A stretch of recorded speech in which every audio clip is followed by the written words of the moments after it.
other stream. So let's do that now. It'll be like nothing didn't happen. This is the official start of the stream. Nothing else has happened before this point. Welcome on in, everyone. Thank you for being here today. I appreciate having you. And we have Anonymous gifting a tier 1 sub to Catastrophe Black. Well, thank you so much, Anonymous. Now Cat can do the silly and can do the wiggling and the cozies and the comfies and all those things. Yay! Little love and hype in chat.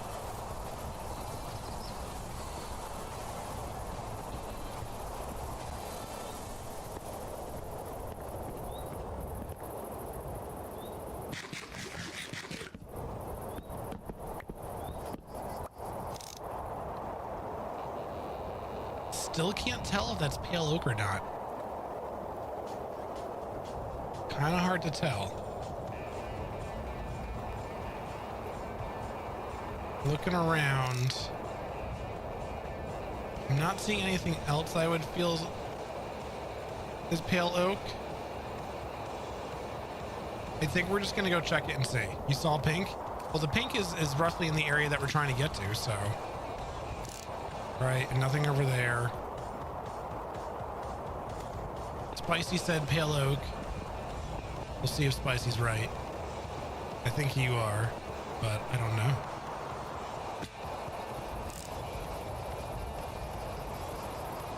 It might just be more stone.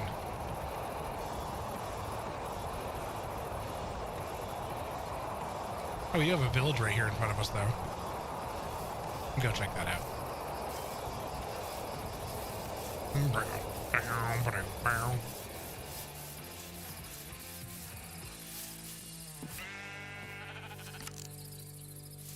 Like, that is almost definitely a stony area. And I don't think... If I cheat and look at my map, I'm not seeing anything here. But, oh, we're okay.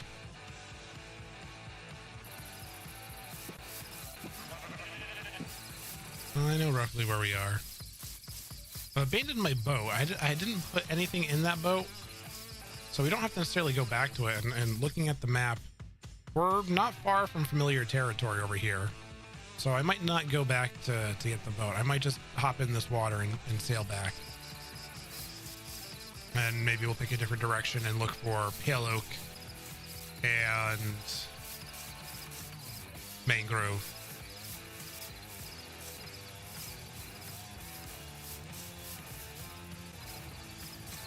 Hey, Avari, how's the bourbon? Can you go get some yourself? I am enjoying the bourbon that I have here. Oh, it's almost nighttime. Let's plop that down. Yeah, it's doing quite well. Give myself a 2-finger pour. I'm drinking some Rabbit's Hole. Had it for the first time over the weekend at a friend's barbecue, and I thought it was amazing. Villagers not building on the most dangerous possible terrain challenge impossible. Yeah, they certainly failed, didn't they? Found another Jefferson's Ocean Aged cask. Ooh, I don't know that one. And if we've talked about this before, then I don't remember that one.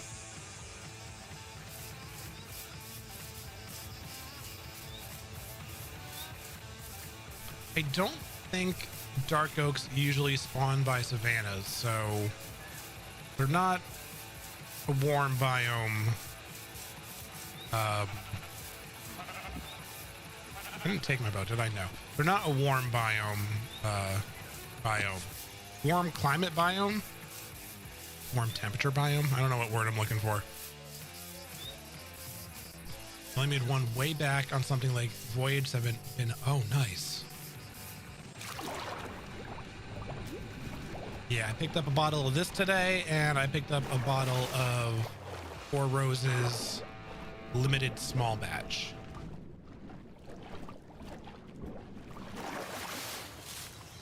And if I have another another pour on stream, it'll probably be the Four Roses.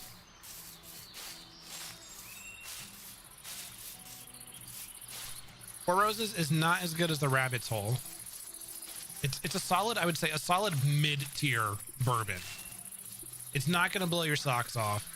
It's a bourbon that I think is good enough to drink without any mixers, but I think is also appropriate enough to use as an ingredient in a mixed drink. Whereas this bourbon, I would not mix this.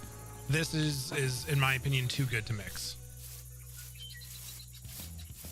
This bourbon is the star of itself.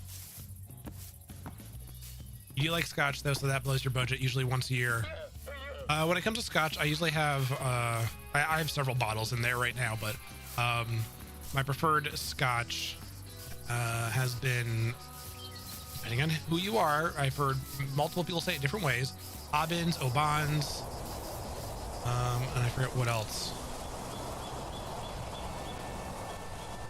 That does look like a different gray from that. I think this is a pale oak. It's like you can kind of see the bark there too. And that might be a dark oak there because we got the red, which might be mushrooms. We might have a pale oak over here. So then we just got to figure out. I just completely ignored that village. Got to figure out how does bourbon taste compared to other things. I don't know how I would describe it compared to other things. To me, I think bourbon is usually a little more, it's like a less sweet whiskey maybe, and a more smooth whiskey.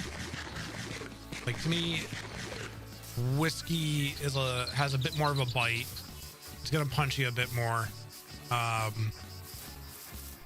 And it definitely tends to be a bit sweeter. The B stands for budget scotch. I guess that's fair to say that. I mean, you say that to the wrong person though, and they're gonna give you something. Hey, Glock. Yeah, this is how I used to dress up on every stream. Then I haven't done it in a while, but I've been in a good mood today because of some stuff and things, and I wanted to dress up because things are good. I just finished last night paying off my final student loan, so I'm celebrating today. We got the bow tie, we got some blocks, and we got some bourbon. Smoother whiskey. Yeah. I guess you can say bourbon is like American scotch. Hey! That's right, I am wearing armor. Congratulations. Hey, yo! Hey, Maximus. Oh, you missed it. I checked out what I teased in the Discord. More confetti! Yeah, we went and we did check out the stronghold. And where I dropped in happened to be the portal room. As we get closer over here, this does look like a pale oak. Spicy called it. Spicy was right. Yeah, we're celebrating today. That's why I put on the bow tie. That's why I'm not doing variety on a Friday like I normally do. I just wanted to be able to chill and relax, especially because I was planning on having, some stuff to drink. I didn't want to do something that I had to be more mindful of. Like originally I was planning on doing more Resident Evil, but that is like spooky and it's scary and my mind's burnt out and I'm I don't know if I had the mental capacity for it after the week that I've had, and then I just wanted to like chill and relax. So the boat, this was a bad place to park.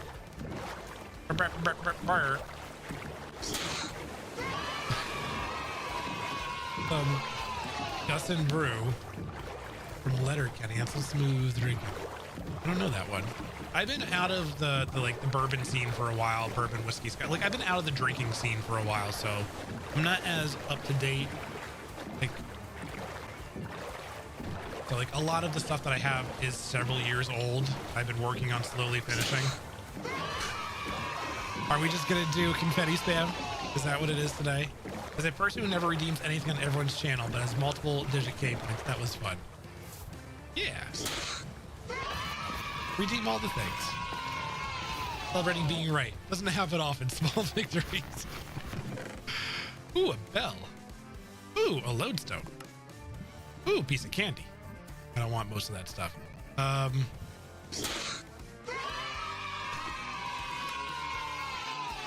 Let's get some more stuff plopped into here. Nope. Like that and that. Does that stack in here? Yeah, it do. I have so much space. So much room for activities.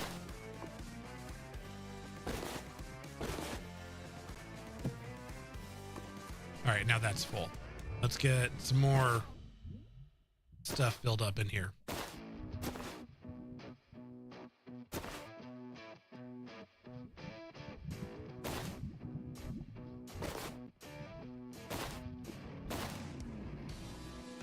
And that is full now. That really wasn't a great way to fill it there at the end.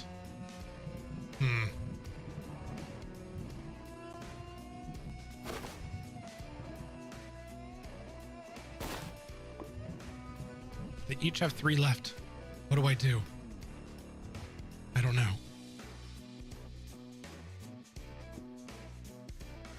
It's fine. Leave it as is for now. Where was I going again? I was looking for something. The dark oak, pale oak, but whatever. Back into the boat. Something here. I think of Halo when you get a headshot. We got.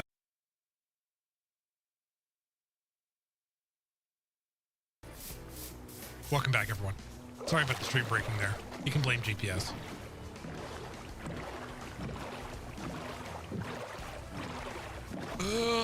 Where am I going? Where's the thing? Oh, it was right up over here. That's exactly where I needed to be. Letterkenny is a TV show. Yeah, I know what Letterkenny is. I don't know about their whiskey or bourbon or whatever it is. Limited time offered fans in the U.S. the ability to buy and ship directly from Canada a limited run of their shows with whiskey. Nice. I approve. You know what? I was gonna leave it on, but I kind of don't like seeing it anymore. So game rule by no. Do Dio no. Do fire tick false. There. Now, this is my first time experiencing a pale oak. I've never stepped foot in one of these before. This is brand new. Seen for the first time ever. Okay, that don't work. I need to find some of those flowers.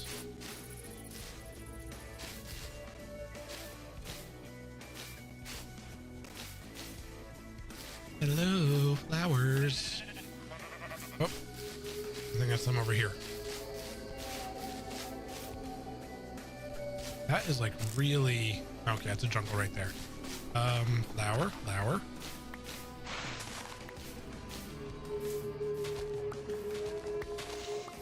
Can mobs spawn in a pale oak? Like, I know there's the one mob that can spawn, but can like other mobs spawn in a pale oak? It looks the coolest at night. I mean, I think it's approaching nighttime. I don't really want to deal with that at night, though.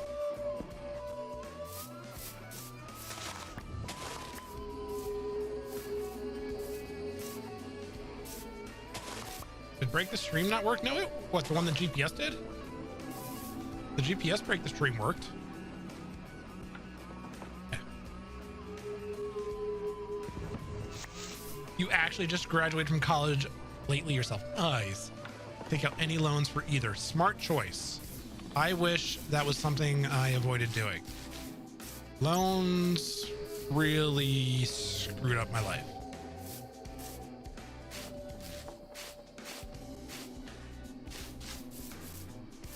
I gotta find a good tree to chop down. Like this one that's not connected to anything, right?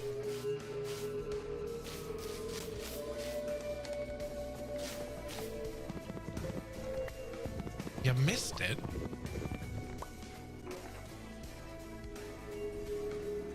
Did I just hear a skeleton? I thought I heard. Yes, I did.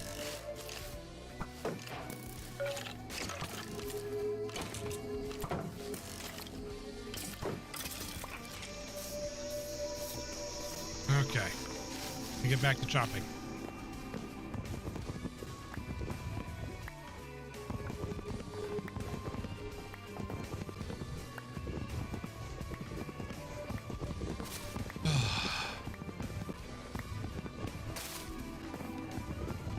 But yeah, we will eventually get back to our whole challenge. I just haven't wanted to do it recently. As I explained on Wednesday, I'm kind of fed up with it because I've been trying to turn it into a YouTube series and I haven't wanted to spend the time to do the editing. I've just been bleh about it lately.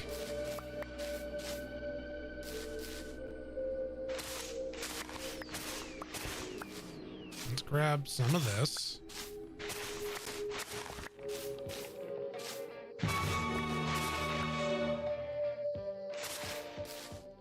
You know what? I didn't verify that all these things zoom in properly with the new layouts and stuff.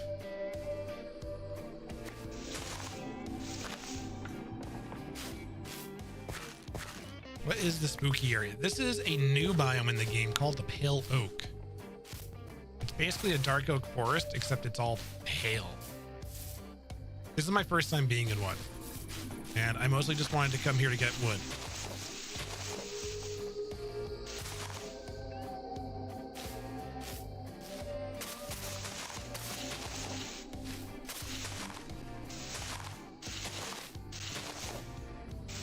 Spooky. Yeah, your goth girl will be right at home in here.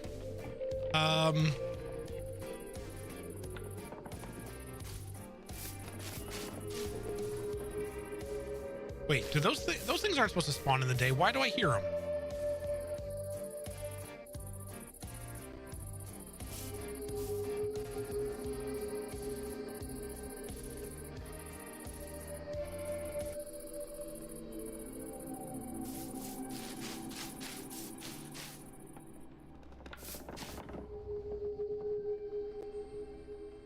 Oh, the trees with the hearts creak all the time? Okay.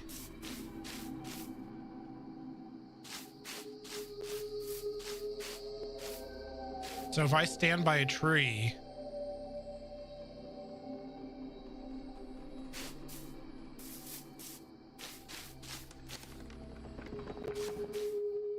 I think this tree's a creaking.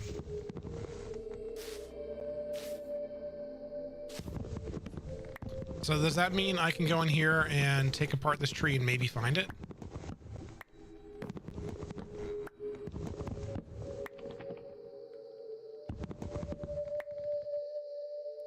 I don't want to like completely destroy a place though.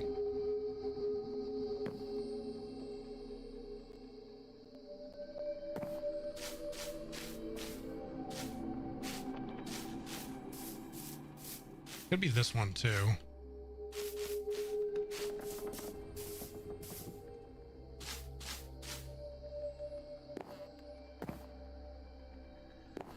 Spicy says only at night. Is Spicy right twice today? I don't know.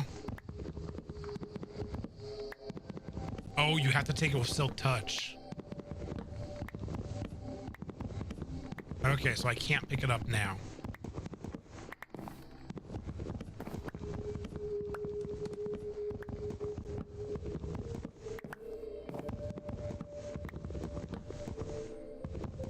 Got it.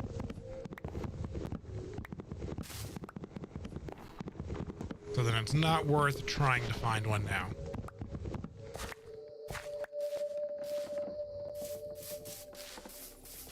Any other saplings over here? Yeah. Okay, we can put the music back on then. Spicy, leave my Discord and come back? I don't know. Maybe.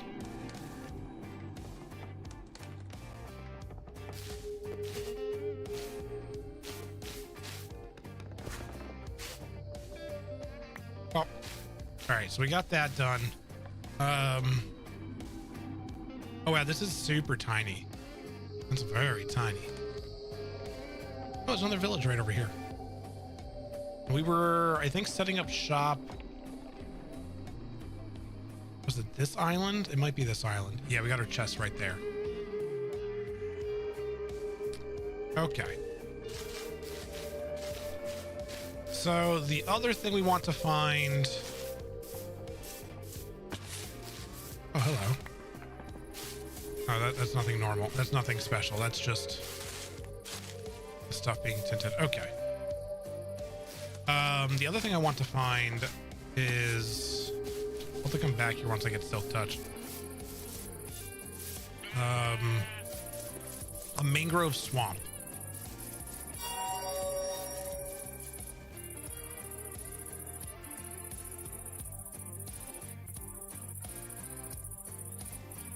There we go.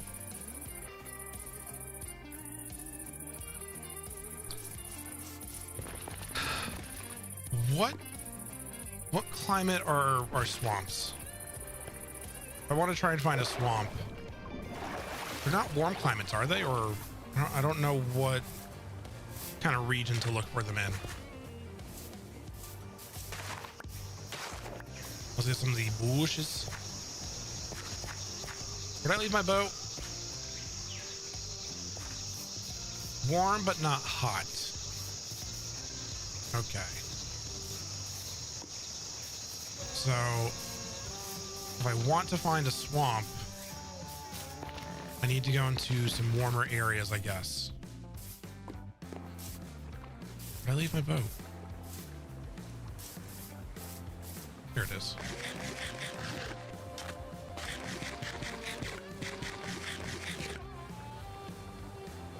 So we could go down this way then.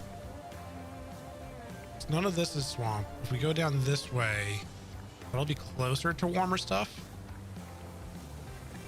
So let's do that.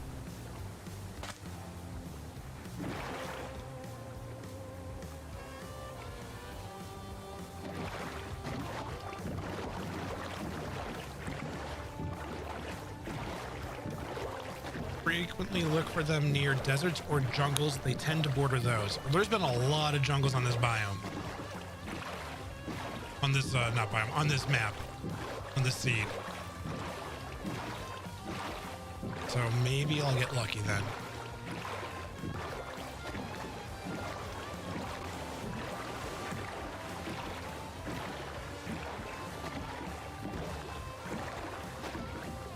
We'll see what we get.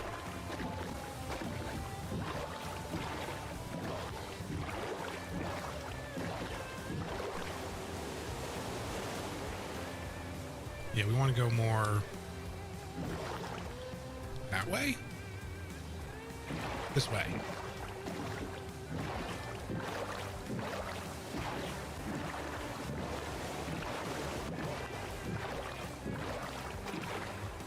So the last overworld wood type we need is just the mangrove. I have no idea what I want to use it for. I just want it. I just want to collect things. Did I do my timer? I did. I remembered to do the timer this time. The other thing I thought about bringing back, and I haven't set it up yet to do, is the wholesome moments, those card reads. I haven't read one of those in a while.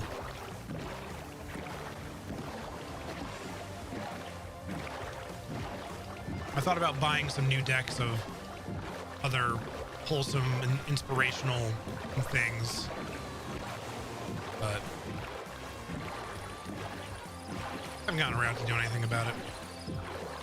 So how about we get on top of these peaks over here then and look around for potential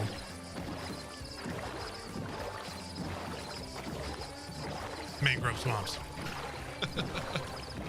Those are nice. I still have the deck right here.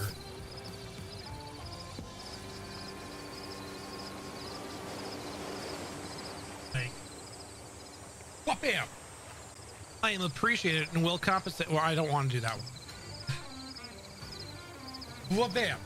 That one was about my job, or about a job. I am willing to see my magnificence.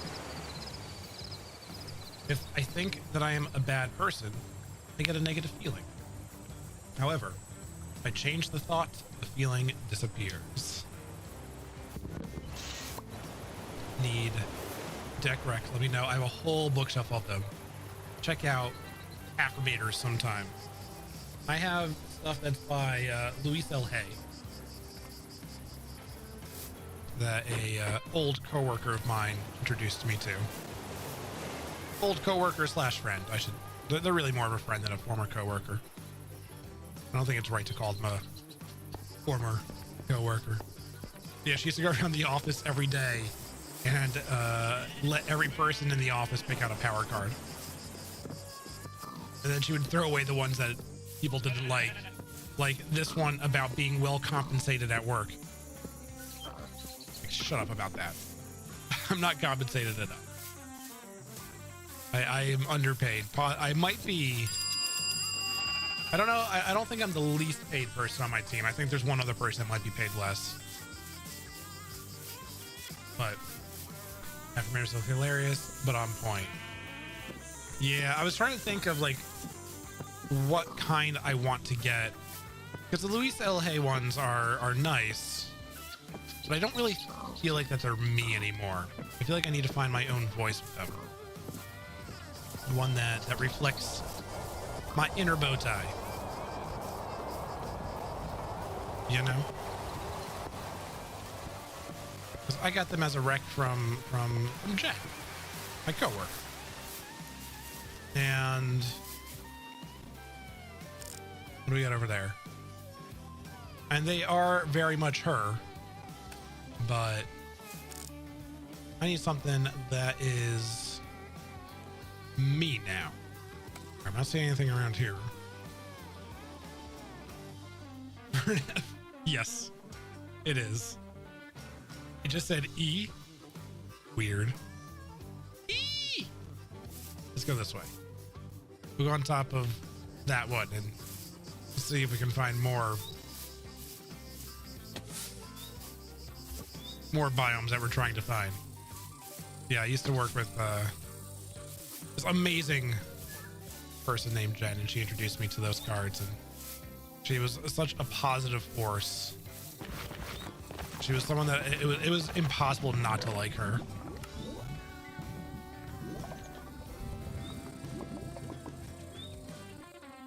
I guess I can take. Oh, I'm running out of space now. Pirates are cool, yar.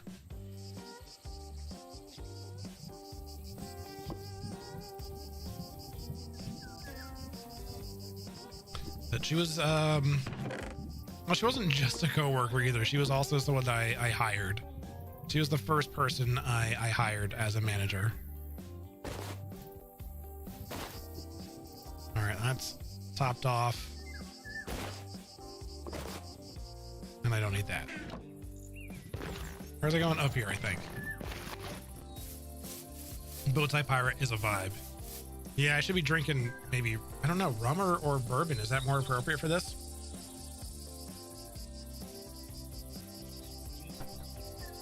Motivates you to be the Orville Redenbacher of joy today. Toss the rotten flesh. I did. Yeah. I think I did that just before you sent that. All right, about to be nighttime. Right? Or is it? Oh no, it's just the weather. So we're in a Vanna biome. Yes, yes. Ah!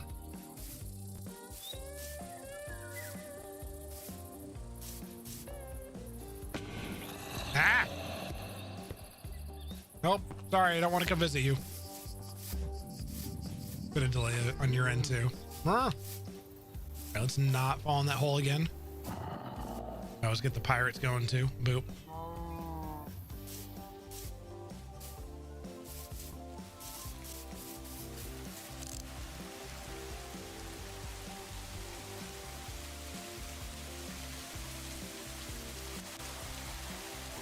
That's the direction we came from. Let's get up here and look around.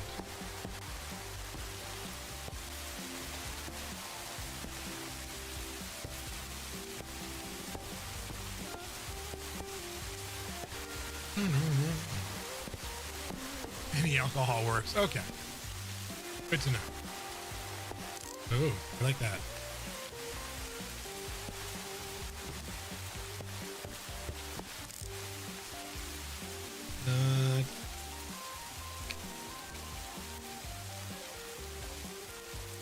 Not looking too good, but we got more jungle that way. So head more towards the jungly bits? Maybe?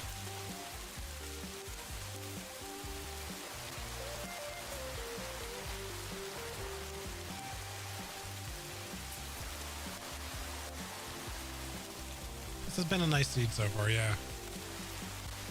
What direction is that? That is south. Heading south.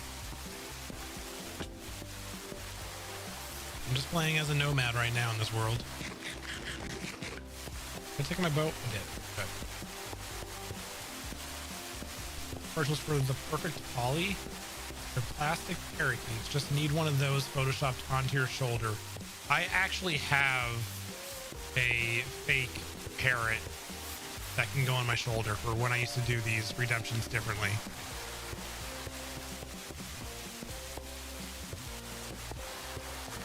I just don't feel like doing it.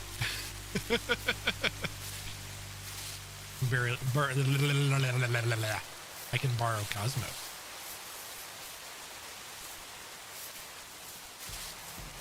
If I ever do the snap camera filters again, there's probably a pirate one with like a parrot on their shoulder.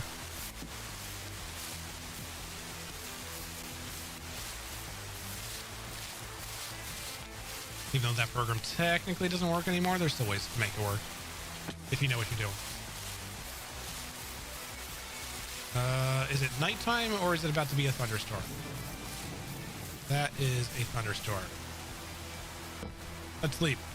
But I don't want mobs to spawn on me.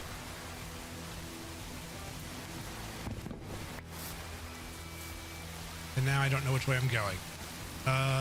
That's east. South would be this way.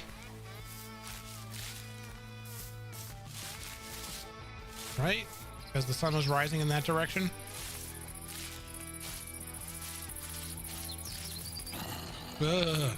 Shut up. Stupid zombie.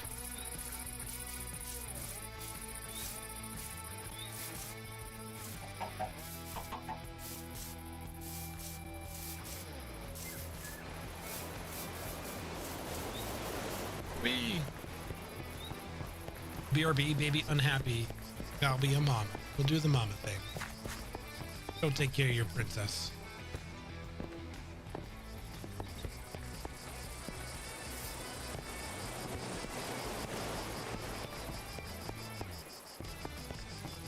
That would have been a bad hole to fall in.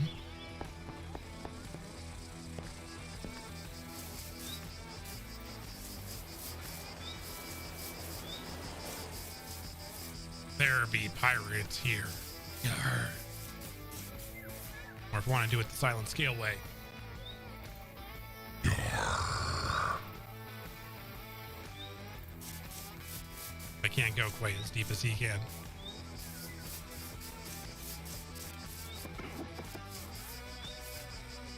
Take it easy, armadillo. What? I'm not used to those sounds. They make me. Ugh.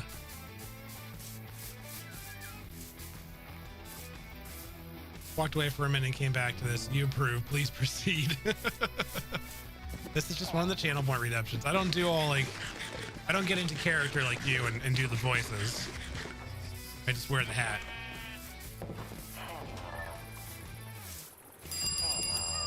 Ding, ding, ding. And that's that.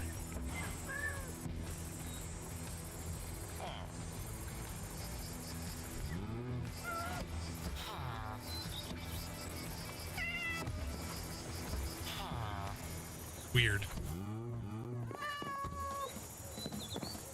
I don't know why it's doing that. Eee! It's supposed to say done. Ooh, accursed water.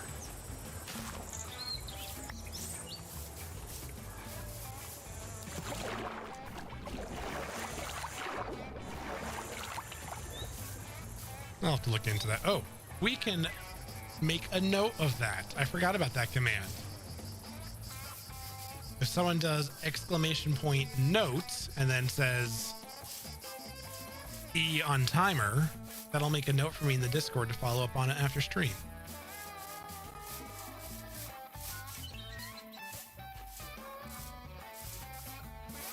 Just like that. And now I have a note and reminder in a private channel on my Discord. Thank you kindly. And it'll even tell me that it came from the king.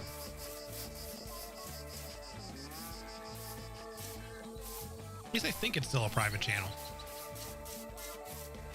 Yeah, see, it's right here. Boop.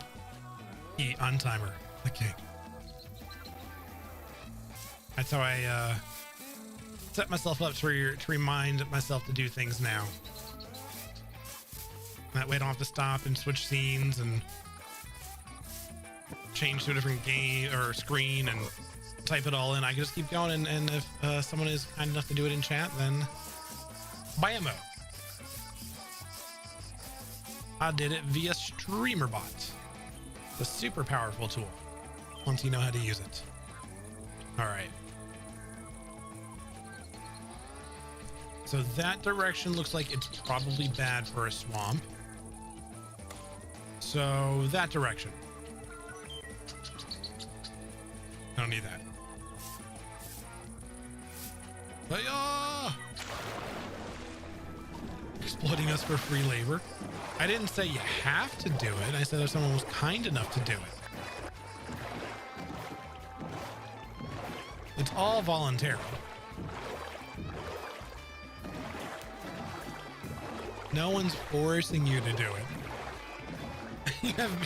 You're actually the reason why I came up with the idea, Spicy. From having to set you up to remind you things in your stream, it made me come up with the idea to do it.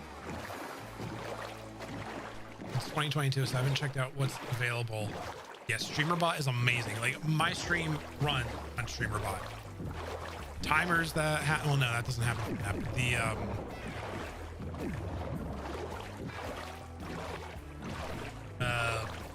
I can't remember. Or like the explosions and things, the special effects that happen, that's all StreamerBot. The way my stream will switch scenes when I get raided and welcome in the raiders and pulls in the people's names and all that sort of stuff, that's all done by StreamerBot. My sub alert that has over like 7,000 different variations, that's all done and powered by StreamerBot.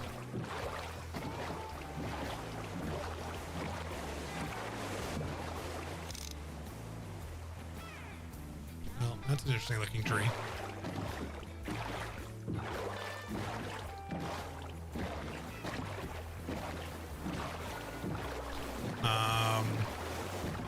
Yeah, any sort of automation that happens here, StreamerBot. When does the BTD bot come out? I haven't had that bot enabled for a while. I still have bot Ty Daniels, I just don't use it anymore. It was annoying to constantly have to re-authenticate it to do things. I was like, enough of that.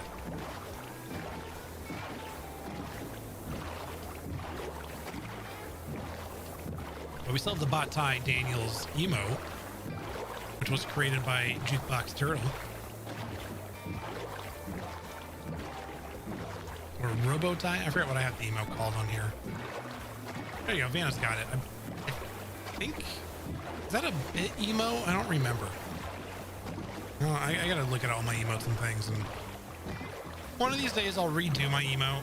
I've talked about this before. I'm not happy with a lot of the emotes I have anymore because of the unfortunate experiences I had with my prior artist.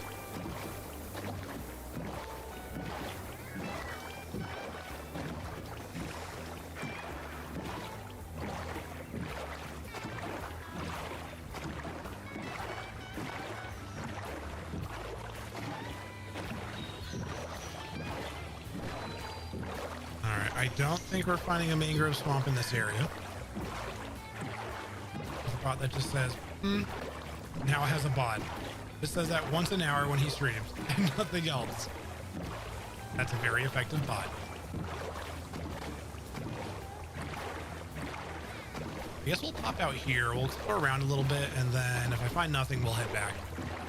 We'll have to try a different direction for a mangrove swamp.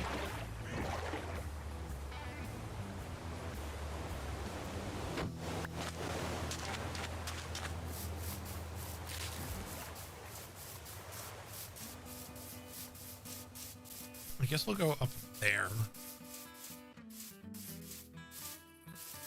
And I don't really need to find a mangrove swamp right now. It's just something to do. I don't have to be creative. I don't have to think about building. I could just go out and adventure and explore and see all the pretty things in this world. It's an easy peasy goal that is not easy. I mean, it can be easy. It's just, it hasn't been easy so far.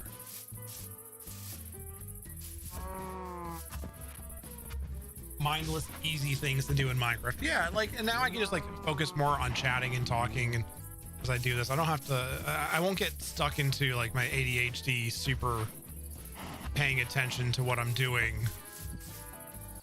Focus. Oh, I like those holes. But nothing here feels like a swamp.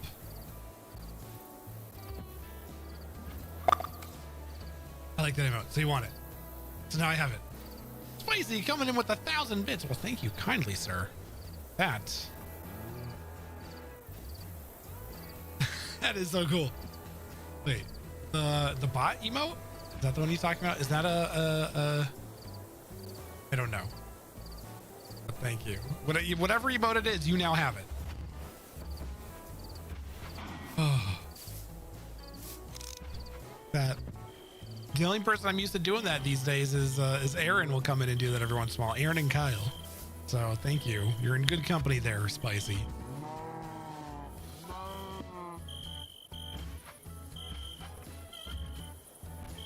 I kind of want string so I can make another bundle. Do I risk staying up? Maybe I can stay up just long enough to let some mobs spawn. Ow!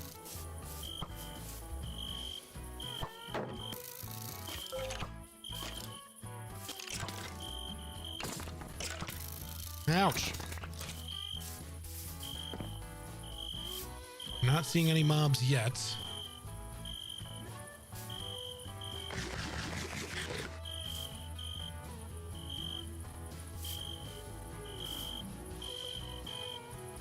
I want to see stuff spawn. Not too close though. Now if I see things spawn, then I can sleep real quick and maybe we'll be lucky enough to spot a spider. All right, so we have some zombies over there. Give it another moment here.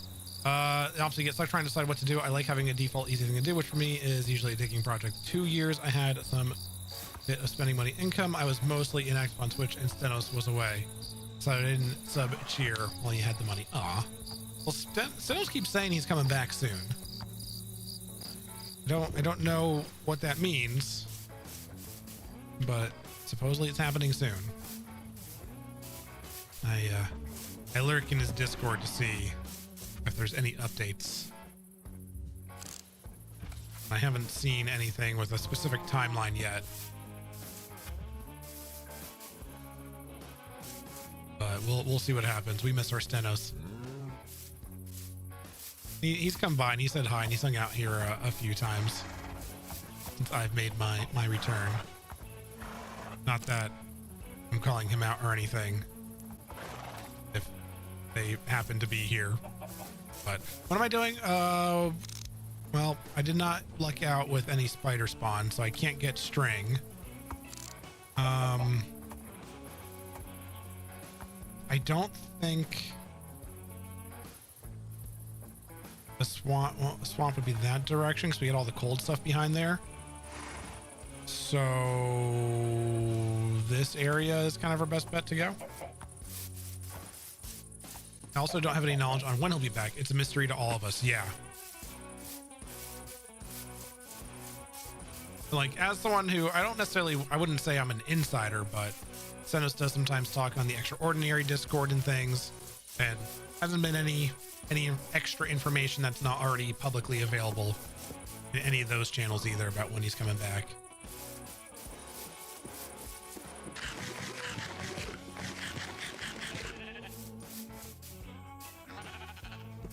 Yeah. No extra insider mod info. There's no extra team extraordinary insider info.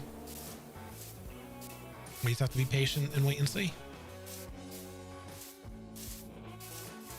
He was a really big inspiration for a lot of us that were streaming at that time. But he's in the wings. He's going to return, from what I understand, and we'll see what happens. Whenever he decides on a return window, something happens. Yeah. Where is... I feel like the last few times I found a swamp, it's by land formations that look like that. So I'm going to check that out. And that will be, for real, the last final one this time. And then I'll go head back to our spawn area. Yeah, I know when I first started streaming and got into Twitch and everything, Ruler was super inspired by Stenos. And it was funny, and at that time, I was more influenced by Drath. And then things switched as time went on, and Ruler became more influenced by Drath, and I was more influenced by Stenos.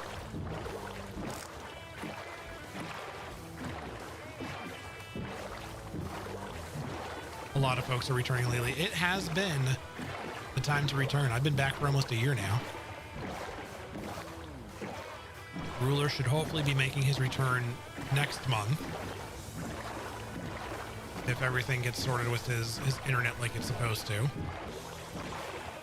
We have Spicy, who's returned recently.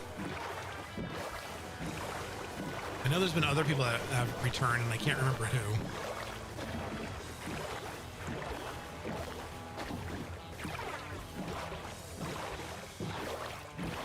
Looks like this is a flower forest. Good to know for whenever we need those flowers. On YouTube, Logical Geek Boy has returned this year.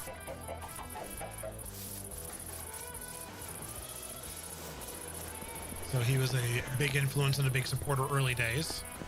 Sassy Brunch, they just returned. Oh wow. No, I recognize the name. I don't remember much about Sassy. Dish just came back? Hot Dish? Dish has taken like stream breaks for things, but not like a long-term hiatus like you and I did. Dish never walked away from streaming. Not that I know of, at least. Drath was your first small community. Azuma raided him once. The rest is history. Yep. I remember some of those early Zuma raids. That's snow. Interesting. Yeah, Dish was on vacation.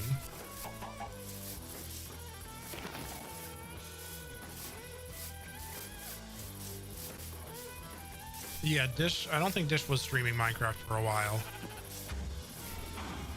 But that I don't feel like that's uncommon for Dish. I feel like Dish has always been a variety streamer that has a heavy focus on Minecraft.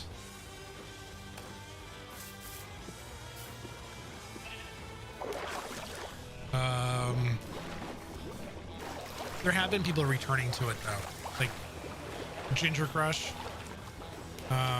Didn't stream Minecraft for a long time and then came back to it.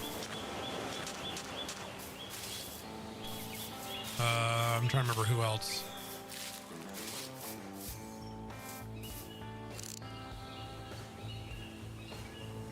Nothing looks like swamp, but I swear I see swamps a lot by these sort of land formations.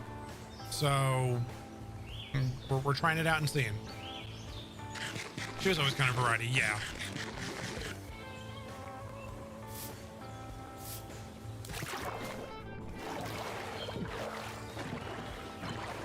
There's a few names I still see pop up in streams but haven't streamed. But I keep hoping they'll come back. But I'm not going to name anyone. I don't want to put any pressure on people.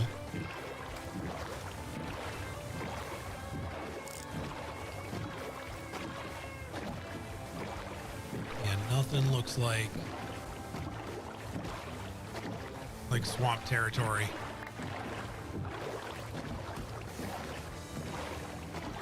Love to stream yourself, but I'm scared it'll make Minecraft gaming feel like a requirement. But also it could get you more consistent. I don't know. You've been entertaining it for years, but haven't been built. There's no reason to not do it. I mean, yeah, 100% it could make Minecraft and gaming feel like a requirement, but my recommendation to avoid that is what I've been doing, where I have a main game. So in this case, Minecraft, that I promise to stream like 2 days a week. And then I do a third stream that it's whatever I want it to be. Could be variety. I could do Minecraft, and then if I do anything outside of that schedule, it's whatever I want it to be. And then also have games that you don't stream, but you play for yourself. Like I've been playing Return to Moria lately. That's a game I've been enjoying alone. I play Sea of Thieves. I've streamed it before, but it's not something I plan on really streaming. But that's more of a game for me.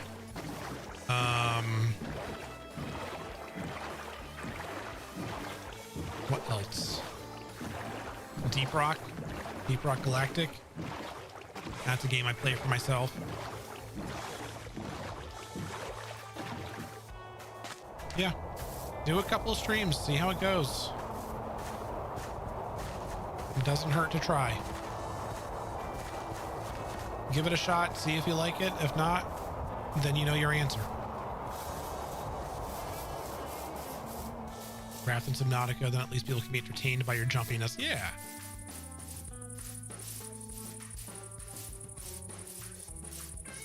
All right, so looking around, I think it's safe to say no swamp.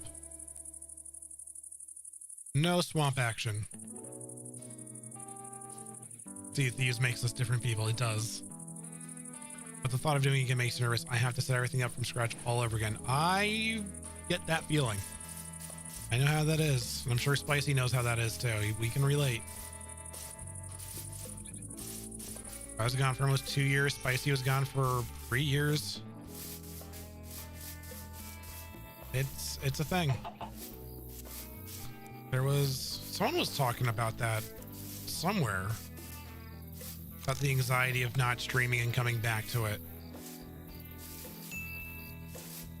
I don't know. You just got to put in the work and the effort to do it. I like this. I want to see if I can try and get up there. But we'll save that for after the break. So I'm going to go ahead. We'll pause right here. Turn some shaders for the views. Ooh, look at that. That's a nice little thing right there. Nope. Nope. Why isn't it? What's going on here?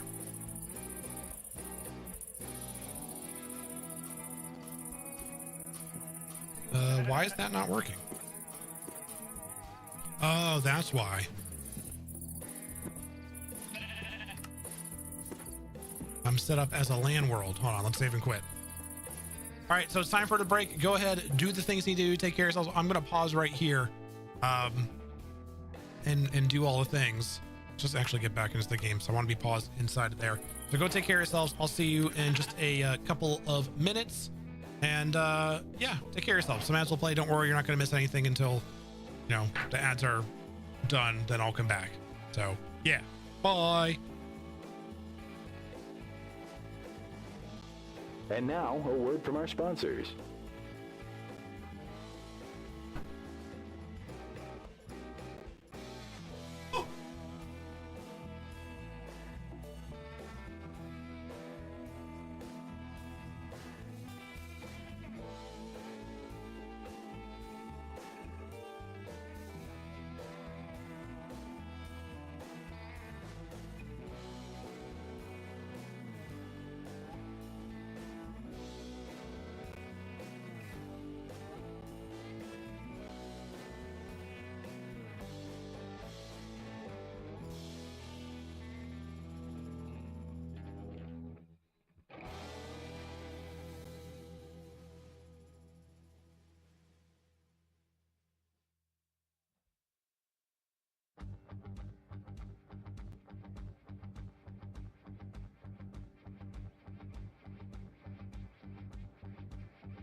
Time to break well. Very nice.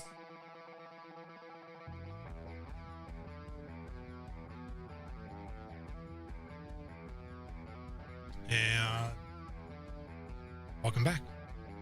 Wiggle butts. Let me remember to change the scene this time.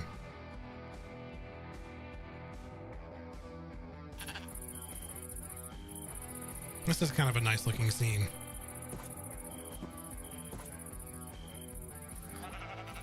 Do a quick screenshot of that. Just liked it. All right, what did I miss while I was gone? Oh wait, let me sleep before stuff spawns and kills me. All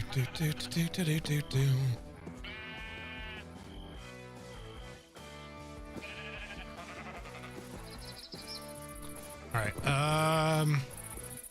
Stenos has been gone for at least 4, closer to 5 years. Has it been that long for Stenos?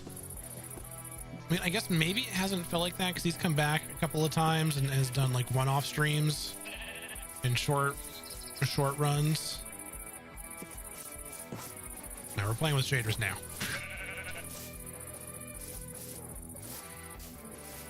It's shaders time. Boo doo doo doo. Boo doo. Loading tree boo. We gotta swim around if I'm gonna go this way. Then you have to put in work. I know, work is the worst. Too busy with being tired. Had to start completely from scratch. Not as bad as you would think. I mean, yes and no. You gotta have the right mood, the right mindset for it. Otherwise, it might be as bad as you think. But I am of the same opinion as Spicy that once you get going, once you do the work, I mean, that's when my ADHD kicks in, and then I can like super focus and I get really into it, and it becomes my entire life to get that thing done. Let's see. Or at least you learned video editing in college. If you ever want to do YouTube, you could. I will say, as someone who also learned video editing in college, video editing for YouTube is very different from how things were taught in college, for me at least. Where did I put my boat? Did I don't know where my boat is. Time to break well. Yeah, be consistent. Maybe start with one a week, one every other week, one a month, one whenever you feel like. You can take the Mr. Matt Ranger approach of just doing videos whenever it suits him. And that has worked out well for him.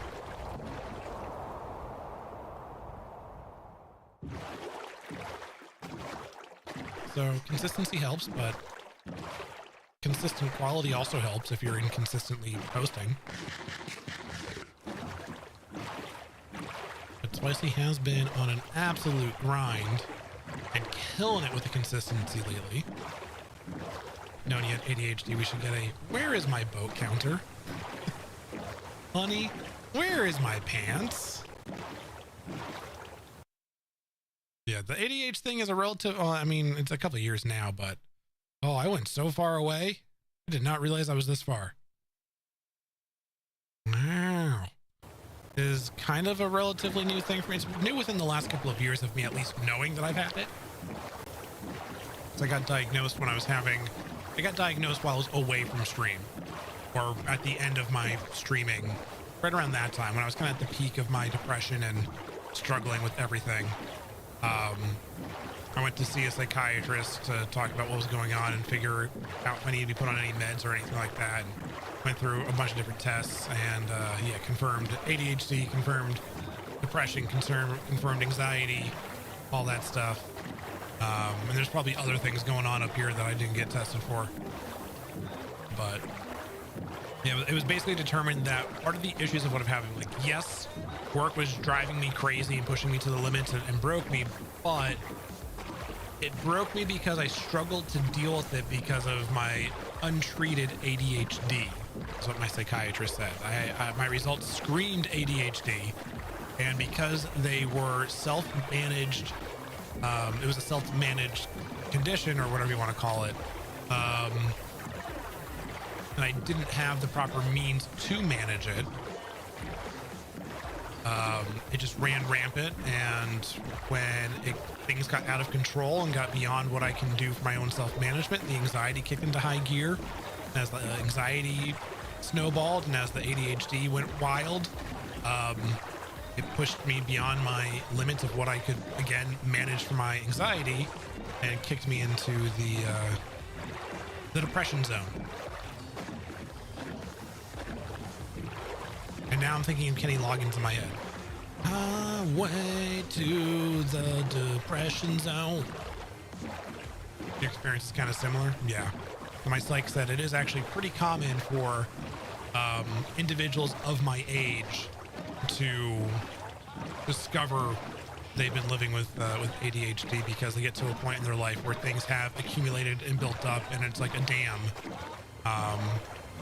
You just kind of get to a point where you can no longer handle it that way, and then a life event might be the straw that breaks the the camel's back.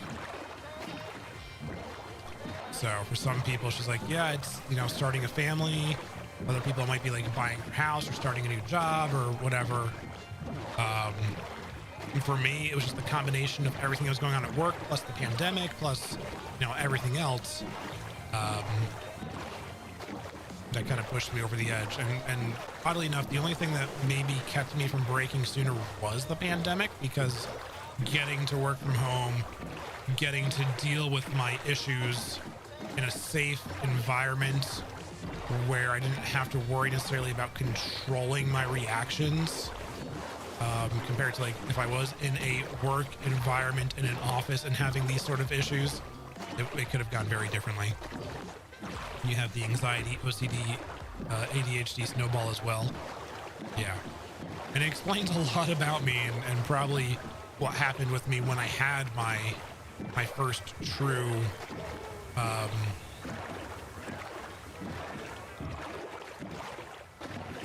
anxiety attack. When you had ADHD since you're 8, it's the major depressive disorder. It got me by surprise. Luckily, I didn't get my mom's OCD. No. Yeah, I probably got some of this stuff from my mom. I'm pretty sure she definitely has issues with stress and anxiety. And I would be surprised if she also has, this is a cool mountainous area, if she has ADHD, but she's not a person to go and get that checked out. She's too much from the old way of thinking of, do those sort of things because people will think you're broken, or it's still very much a stigma of it around those things with my mother. That's just from the age that she's from. Your damn moment was coming to college, late first semester. I talked to your psych and I was like, so I've noticed the Xanax helps me get stuff done. And I was like, are you sure you don't have ADHD? Flip side, you didn't get the depression from your mom, but you did get sidelined by the ADHD and the anxiety. Yeah, I've heard, I don't know if there's actually any evidence to support this, but I've heard that ADHD stuff is maybe less of a thing that's necessarily inherited. It's not necessarily a chemical imbalance or whatever, like some other conditions, but it's more of a result of environmental conditions from upbringing during key developmental points. Hey, who are you? What do you got? You got a sharpness 1 book. Okay. Well, that doesn't work for me, Mario.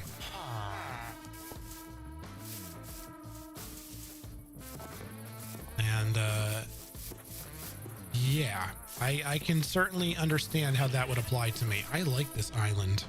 I want to check this whole area out now. This is a cool mountainous area.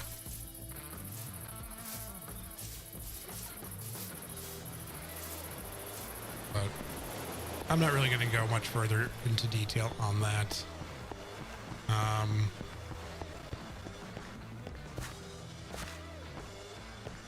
Yeah. You've heard both. Russell Barkley is more on the neuroscience side. Bor Mate is more on the child development side. Both are major names in ADHD knowledge and research. It's probably like one of those things that could be half one or 6 the other, half a dozen. What's I can't think of the saying right now. 6 in one, half a dozen in the other. Or, you know, maybe it's just different depending on the individual. Who would have thought that? That certainly couldn't be a thing, right? All right, we have another bundle. Bundle.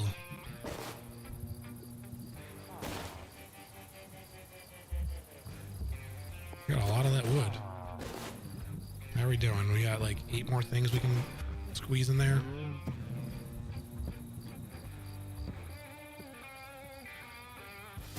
We'll do that. And that. And we'll take all that. I was really hoping to get another bundle in here. That was fortuitous. But yeah, in my situation, I would say it's more likely. I mean, all right, there's evidence for both in my situation, but I lean more towards it being a environmental developmental thing rather than it being more of a chemical imbalance genetics thing.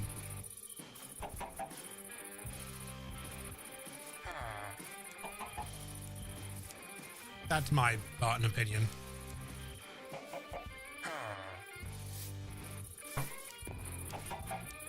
Yes, this is my bed. You cannot have my bed. I mean, I did steal this bed from someone else, but you cannot have it. Gotta go AFK. Interesting conversation, though. Lots of shared experiences here. Yeah, I think it certainly helps to have these sort of conversations with people, because then you learn that your experience, well, I mean, everyone's experience is unique, but like your experience is not unique, if that makes sense. Like, it is a shared experience. You are not alone in what you go through and what you've had to deal with. Lots of people have gone through this. You know, maybe the circumstances around it are different. Maybe how specifically you've experienced it is different. But yeah.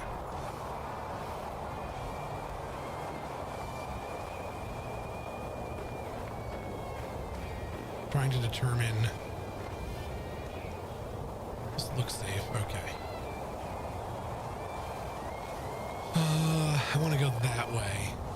I like this island though so far. This is a cool island. Yeah.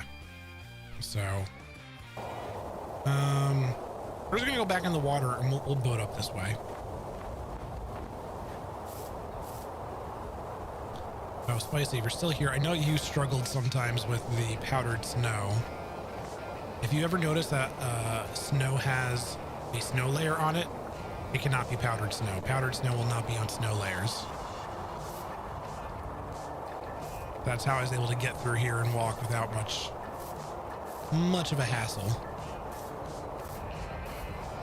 I'm trying to also find some actual powdered snow around here, but I don't see any. Frosties. Oh, here's some powdered snow. Let me turn off shaders for a moment. Might be easier to see. Powdered snow also has a different texture. So you can see like this here is powdered snow. It doesn't have a snow layer on it. Powdered snow also just has a different texture. So where's a good spot to compare? You can see right here. This right here, the texture looks pretty rough. Powdered snow. Smooth texture, not powdered snow. So this here, I can walk into it because it's powdered snow. That there, I'll fall down into it. This here, it's got a snow layer on it, not powdered snow.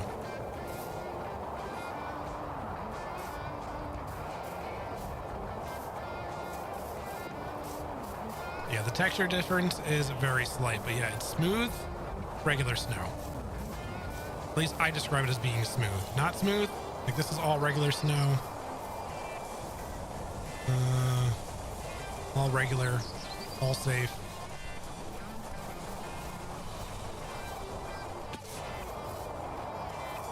Not smooth, powdered snow.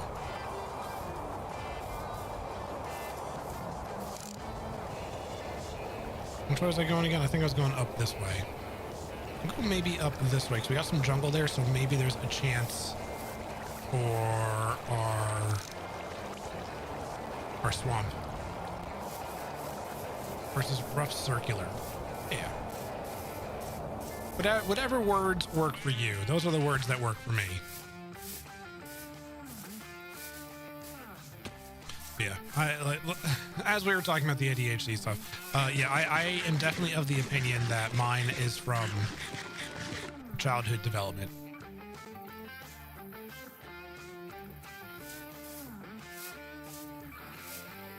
I think my anxiety is from that. I think my social awkwardness is from that. I think my communication issues that I can have is from that. I think my speech issues are from that. I would say most of it is from childhood development versus genetics.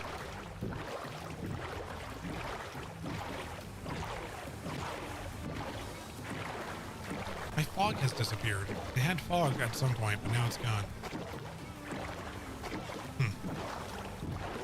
Seems toggling the shaders may have done that. Server backup time, even though it's not a server. Yeah, there's also like a history of genetic stuff in my family too that could have been, probably is a contributing factor, but I don't think it was the main factor.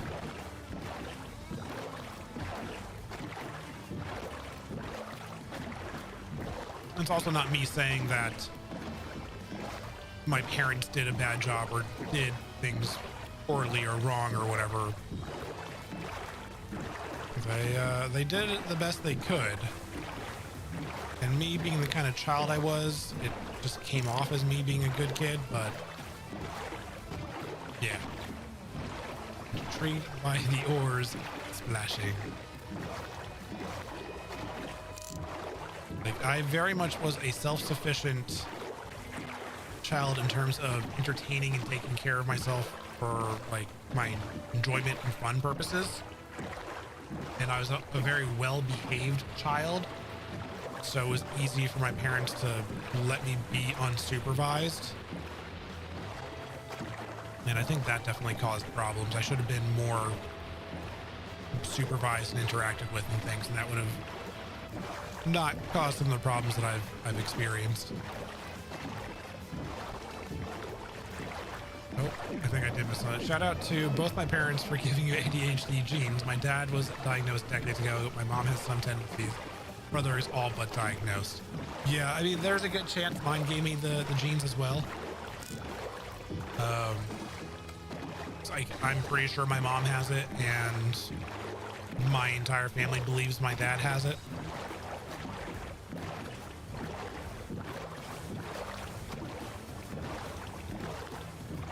So it's certainly a factor.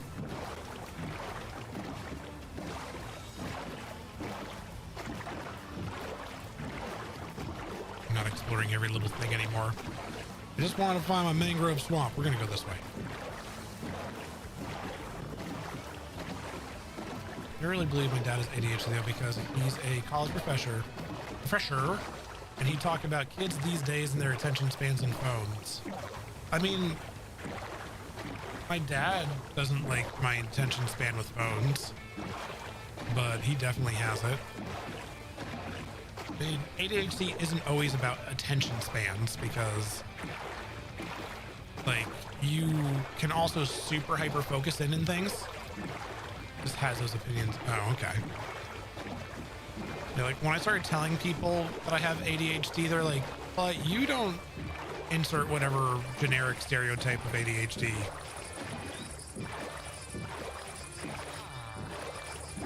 It's like, well, yeah, that's because that's not the only thing people experience and have. It's not the only way it exists. ADHD is incorrectly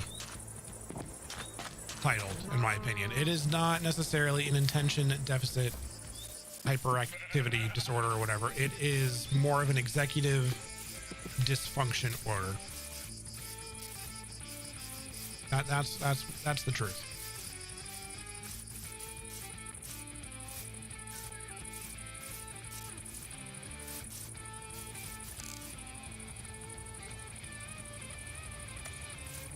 What am I doing on my map? I'm going the wrong way again. I don't want to go this way anymore. I want to go that way. This way. That's the way I mean to be going. So we're going to go towards that jungle. Yeah, it is a terribly named disorder.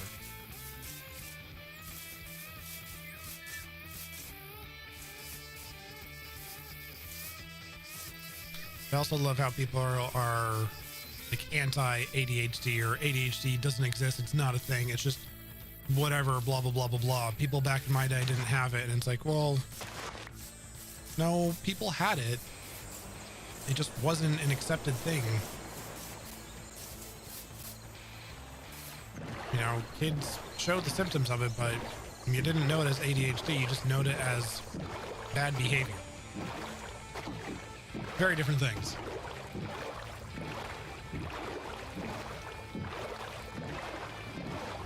You know, it's so many people have it now because we understand it. We know how to identify it and address it, and have given it a label. Yep.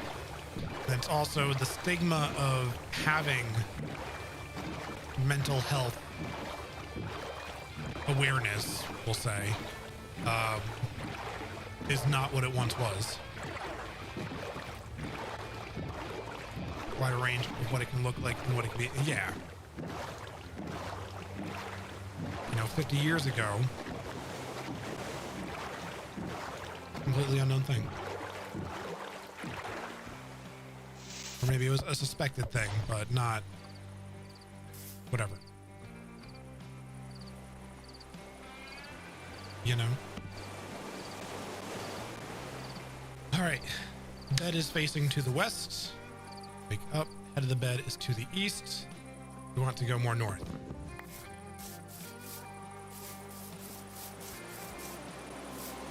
North and a little west.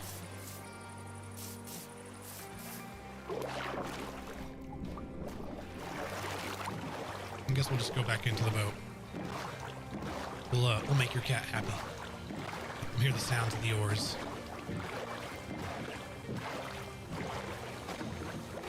I know I've been talking about this a lot today, but I do think it's a valuable conversation to have.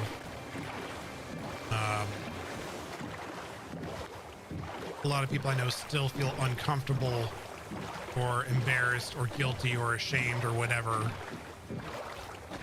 or bad about having any sort of conditions because of, you know, past. Hey, welcome in, Water. Yeah, we're doing a bit of a celebration today. So I decided to dress up for it. Last night I paid off my final student loan. So I decided it was going to be a blocks and bourbon and bow tie kind of night. I wanted to celebrate because they gave me hell for the last 20 years. No, almost the last 20 years. At one point, my student loans were costing me over $800 a month. Is this the same?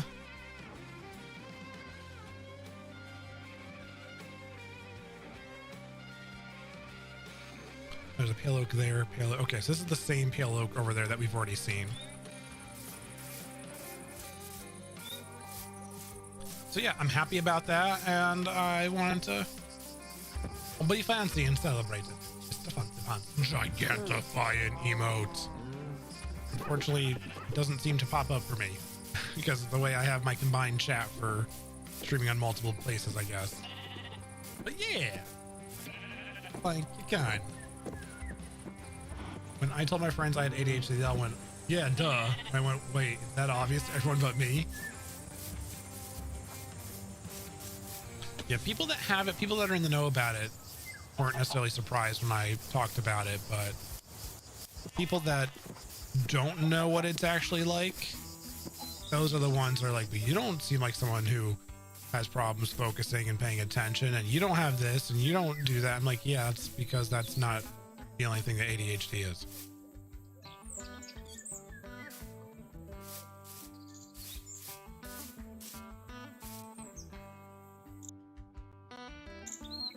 Yeah, this way. This has been a very nice mountainous seed. It's a good feeling. I technically still have one more loan left, but it's a loan under my dad's name. And the payment amount on it is so minor that, like, it's inconsequential. So like I said, my loans at one point were over $800 a month. That was the worst for me. That was just before I faced homelessness. This is a cool area. And I wouldn't have had to figure out how to deal with homelessness and move in with my sister and leave Florida and come back here to New Jersey if it wasn't for that. I also might not have the job that I have now, and I don't know if I would have started streaming or content creation, but I wouldn't have struggled financially as much as I did. I know I wouldn't have gotten my crappy roommate. That was a dirty, disgusting slob.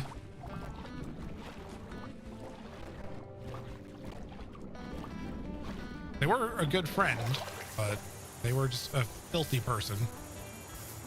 They had a girlfriend too that I don't know how they tolerated that with him.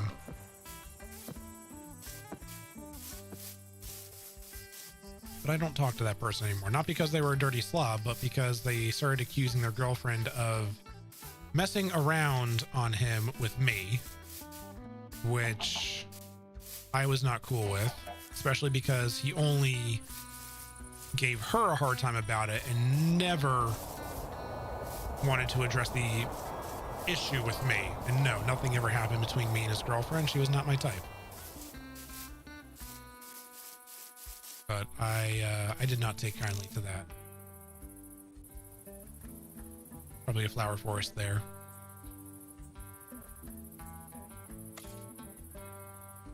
Yep.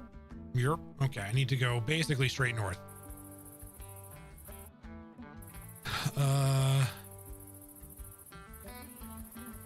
That way. Ish. We're gonna go around this mountain and go up this way until we hit the water. Yeah, that wasn't cool. And those accusations came out after he stopped living with me.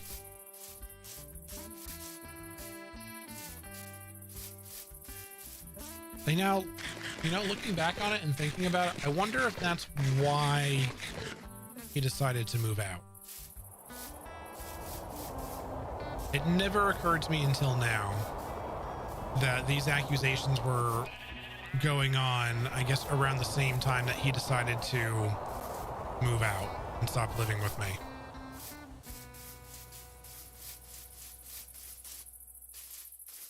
Huh.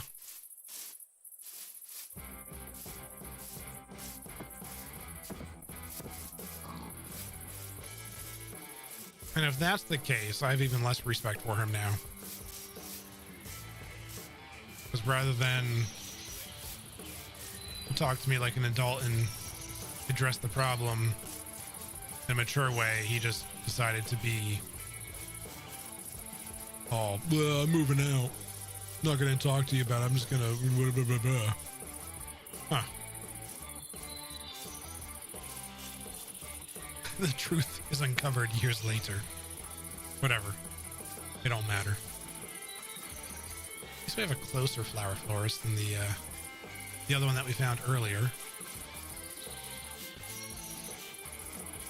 A change I hope they make someday is that the flowers you see on the ground are the flowers you actually get in that area, because I can break this, bone meal the area, and it's not going to be the same flowers again. Or they just do the bedrock thing and allow us to bone meal 1 tall flowers. This seed really does have fantastic mountain ranges.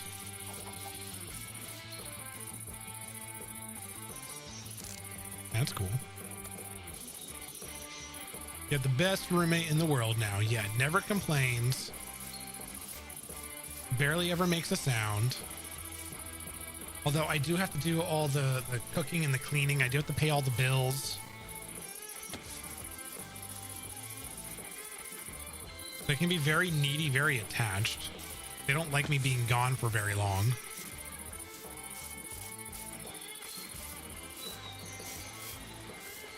And they smell sometimes. They just fart.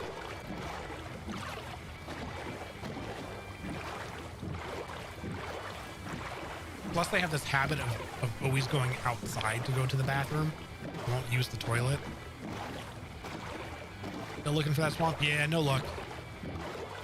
Not sure about initial generation, but bone mealing grass in a flower forest always generate the same flower on that block. Oh, did they change that? I know years ago you used to not be able to rely on the generated flower. I know bone mealing it and then the flower you get after that will always generate the same flower because you have the pattern, but not not necessarily the generated flower. It would make it so much easier to figure out a flower forest or a flower farm. Especially because what's really annoying is how the flower map changes between upgrades. So if I were to build a flower map now or a flower farm now, by the time the Copper Golem update comes out, it would probably change and be completely different.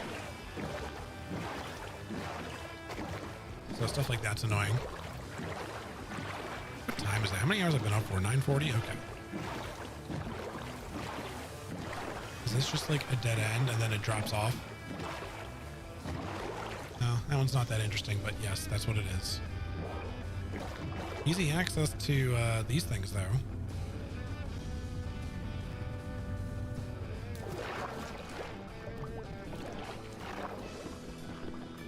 Actually,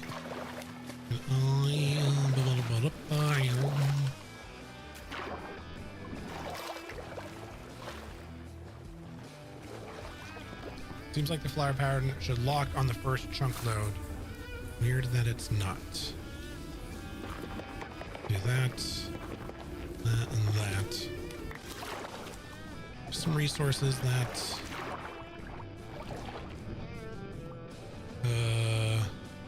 we can use for some farming. Oh, there we go. It's enough to get us started.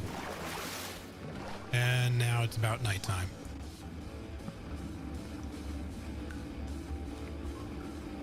Yeah. I wish the flower pattern locked on chunk generation. But nope, it changes.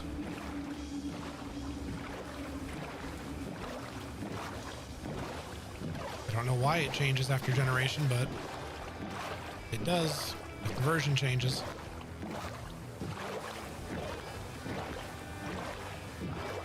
Just please let us just bone meal 1 tall flowers.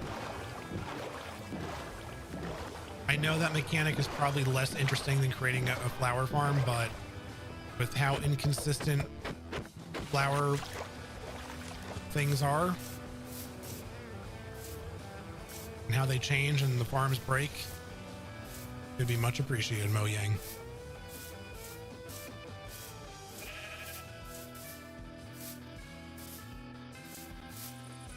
So we're going back to our island now.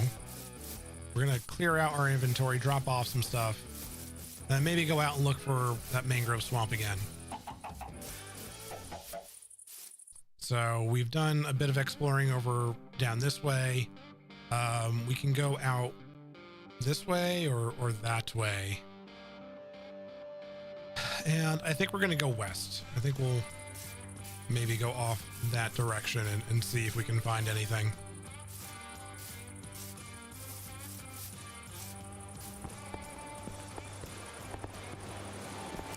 I think that's our island.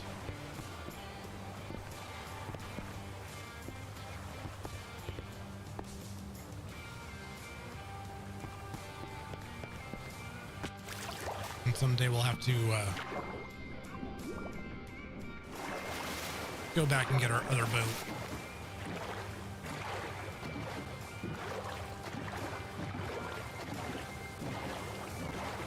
I always tell when certain people aren't here in stream because certain channel point redemptions are not happening anymore.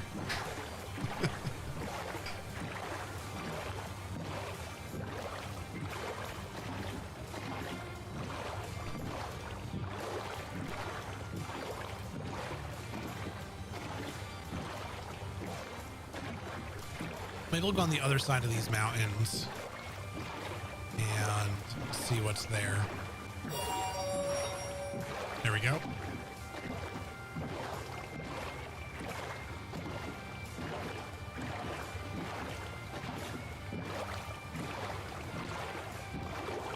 This hat is so small. I should get a bigger one.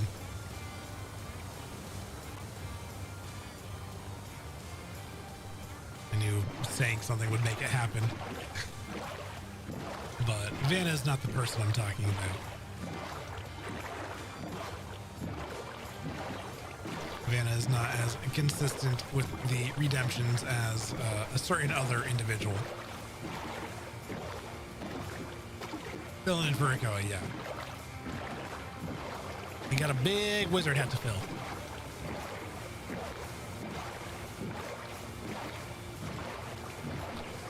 I mean, how long do I keep this up for before I decide just to go look it up in chunk base?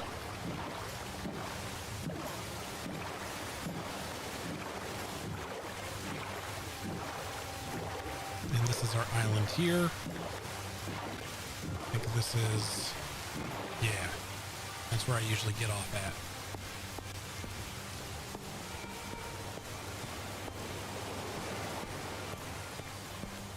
Like, I don't need the mangrove. I don't need that wood. I just want to complete my collection. I do the timer I did. It's like Pokemon. I gotta collect them all.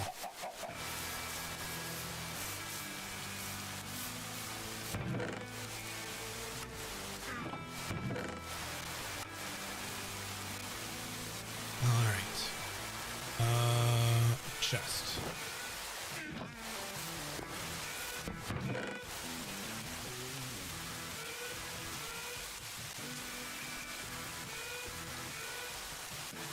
No, that's a decent amount of durability for a skeleton drop bow.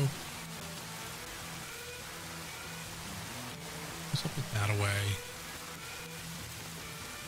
I'm not going to keep that on me right now.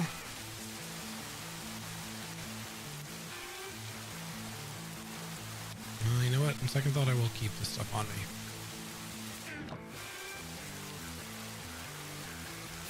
Nope, that's not how that works.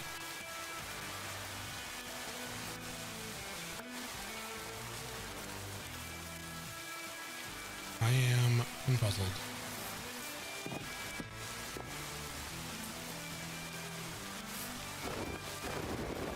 There we go. Plop, plop, plop, plop, plop, plop. Stack what I can.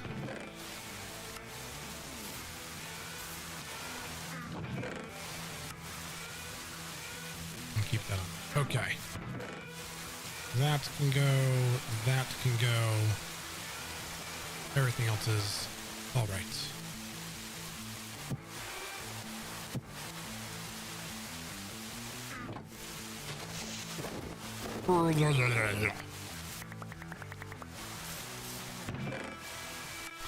I wish the vomiting out all the items was just everything at once instead of just one at a time.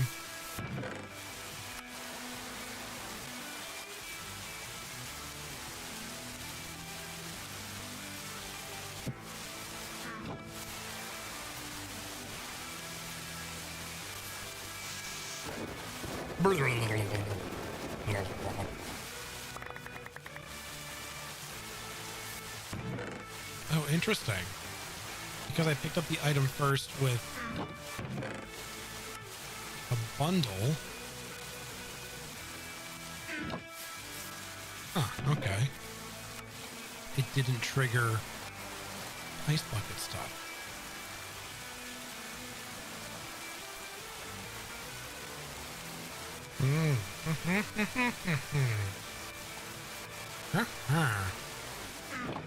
All right, time for another chesticle. Do you not have a prereq advancement when you first got the obsidian? Is there a prerequisite advancement needed for it? Nope, that's not the button. This is the button.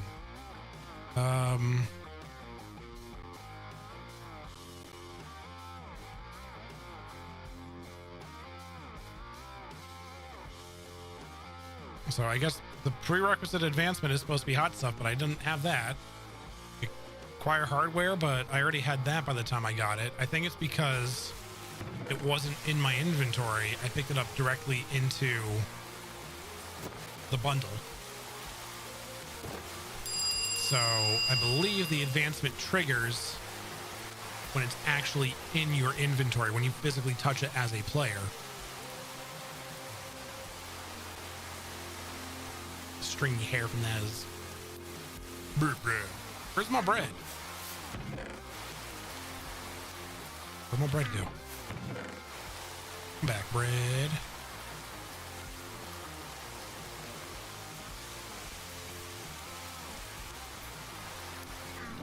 Alright. Take the sticks, we'll take the cobble. I'll take half the coal in case I need to make more torches. Volume down, it's kind of just static.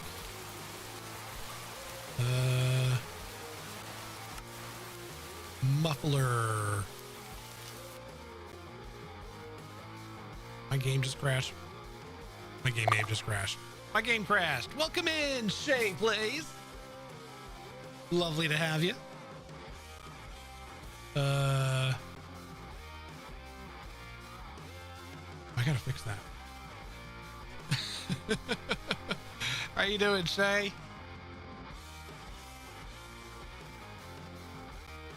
The players from the rec room are here for a raid. How's your stream? What were you up to today in Minecraft, Shay? Doing some hardcore. You thought you popped in. Well, it's a good time to pop in because my stream just crashed. Not my stream, my game. Here we go. We're coming back up now. Let's see where it drops me off. If I lost anything. No, it looks like we're okay. I wonder... There we go. Rain. Let's drop that down to like 15% maybe. Now 15's too quiet. So I want there to be, a little bit of rain noise. We'll drop that down to 20%. Maybe that's better. The stream was great. You did some end raiding and found one end city and tore it down to build redeems. Nice. Did you get any wings?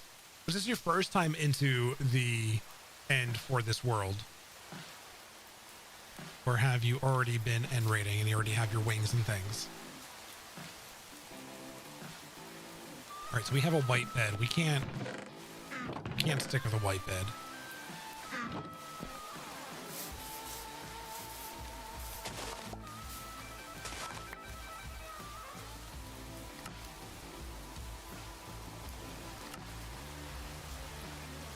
We're going to make...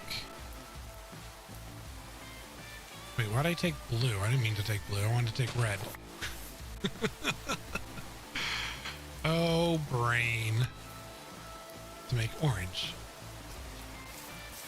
And now I can make my adventure bed, which for some reason I want it to be orange. Let's make a blue bundle because I can, and an orange bundle. Nope, don't make the blue orange. Let's make the thing orange. There we go.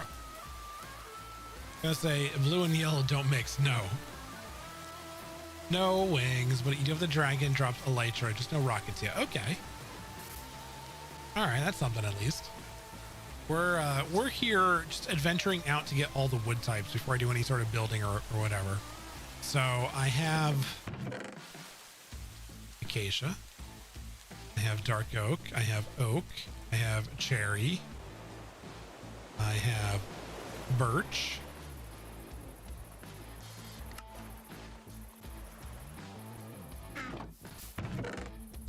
I have spruce and jungle,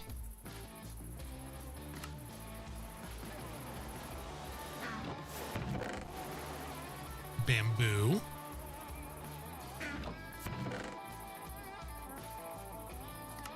and pale oak. The only overworld tree type I don't have is mangrove. So I've been going on adventures trying to find some mangrove wood.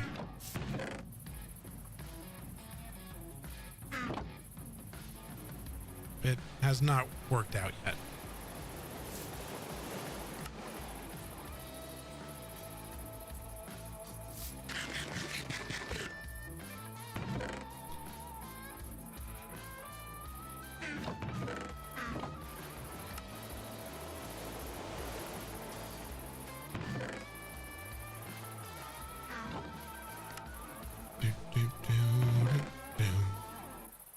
All right, that's just some backup bread, and I guess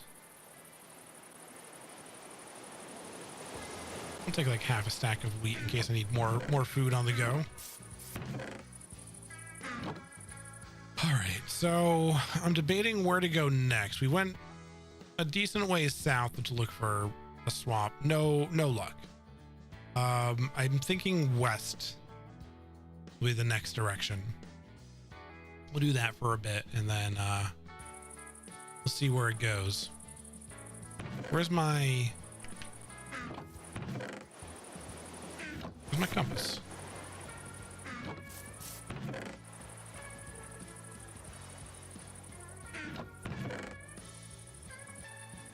There it is. That's the compass I want. And we'll put that down there. And away we go. So yeah, we're still obviously very early. We're only 13 days, not even 2 weeks into this world. And I don't know how long I'll be in this world for. I just wanted to do something different.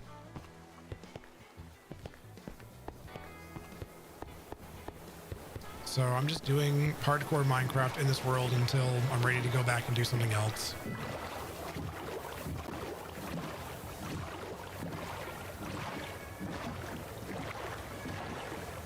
This might be a world I just randomly do on and off. Unless I die right now, but hopefully that won't be a problem.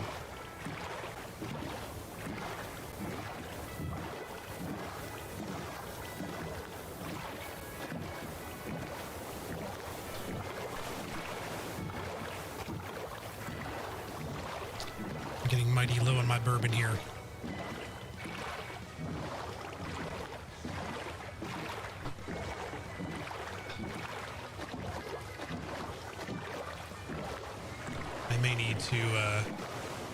I might pour another finger.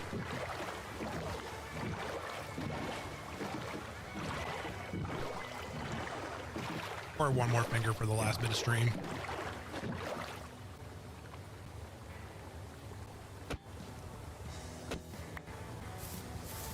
All right.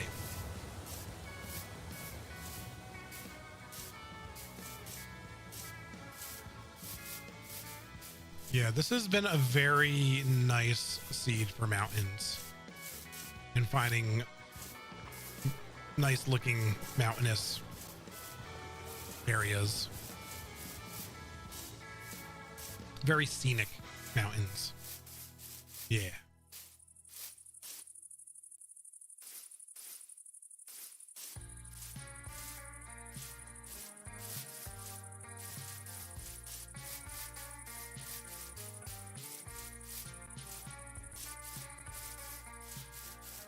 So we'll get on the other side of this range and we'll see if we find a mangrove swamp. Not just a swamp, we want a mangrove swamp. Gotta get that last tree.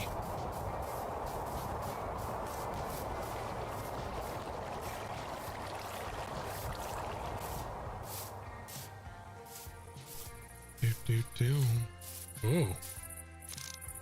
Oh. How's this hole look? Oh. Whoa. The deep dark right there. Not even deep slate level, was it? Oh yeah, there's some deep slate. Huh. All right, well, I know where I'm not going anytime soon.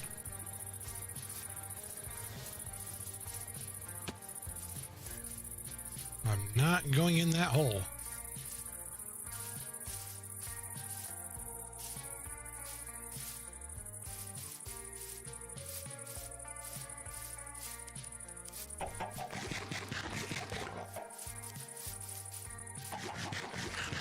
Wonder how far I'll have to go to actually find a mangrove swamp.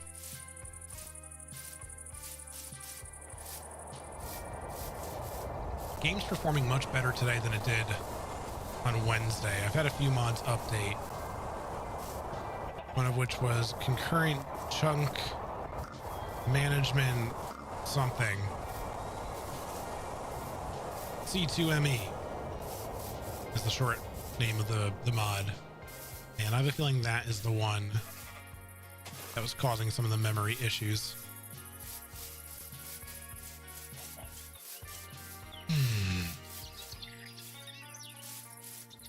Remember when I first started streaming, and not necessarily when I first started streaming, but like earlier into my streaming career, if I ever had drinks on stream, people get very worried and nervous about it because there was a misunderstanding that you weren't allowed to drink on stream.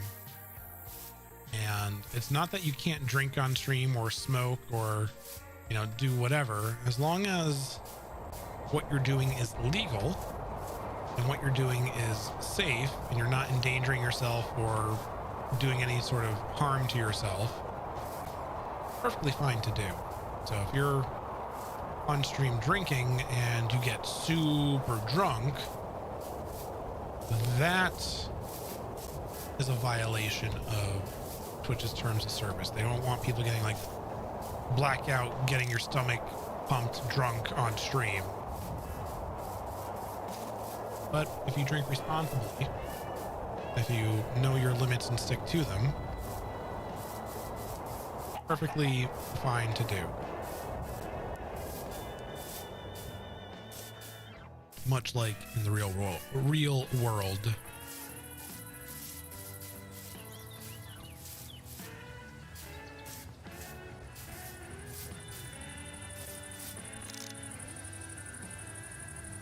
I feel good about that area. Not that I think that area specifically is a swamp, but I feel like that's the area I need to go to. If I go there, I may find what I want. Are fallen trees more common in birch forests? I feel like I see them a lot more here than I do in a normal forest.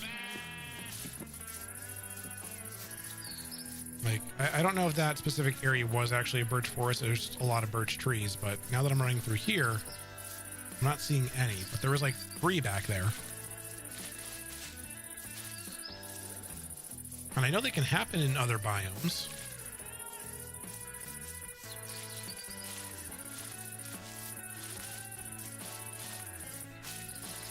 But they seem to happen most frequently with the birch.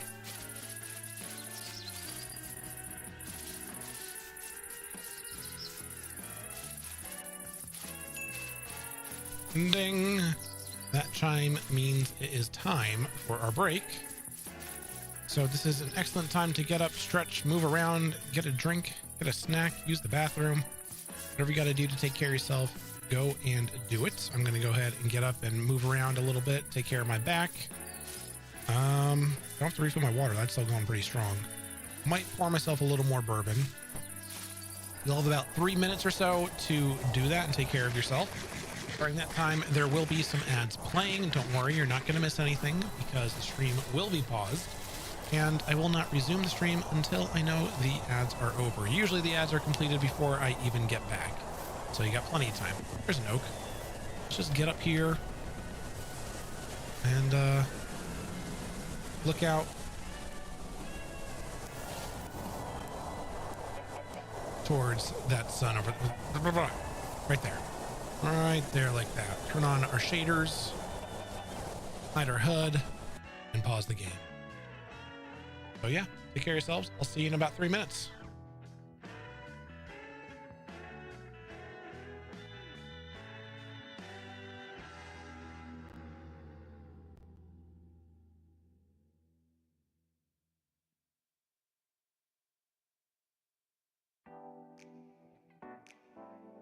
And now, a word from our sponsors.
Okay.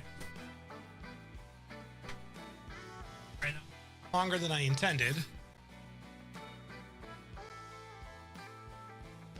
Meant that to be a bit shorter, but yeah. Things happened that I had to take care of.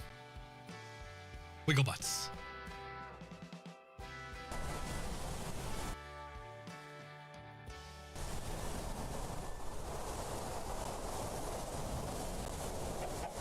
All right, so the sun is going down, and I have made a big mistake.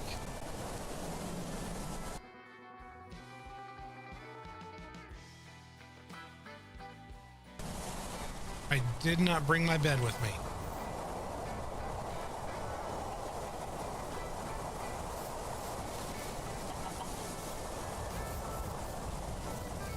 We're going to turn off shaders for this so I can actually see a bit better. Uh-oh. Oh, my bed is in my hotbar. You're right. Thank you. I was still thinking I had the white bed.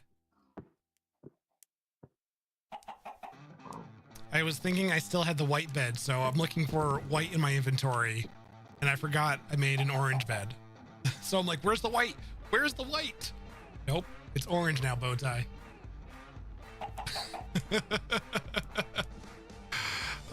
It might be me being silly. It might be definitely nothing else.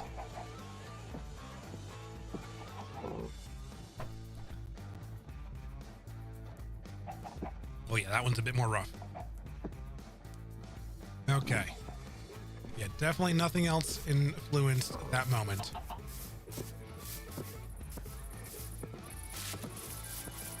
Yeah, everyone take a sip. And thank you for the scene. I am like laser focused on finding this stuff that like, I'm just excited to get back in and get going and do the stuff and the things. And also, oh, hello sheep. Nope, leave me alone, zombie. And also, I was so, not so upset, but like I was less pleased with me taking a slightly longer break than intended. I think it went about 2 minutes longer than I normally try to do. So I was so focused on wanting to apologize for that I forgot about the scene and everything else.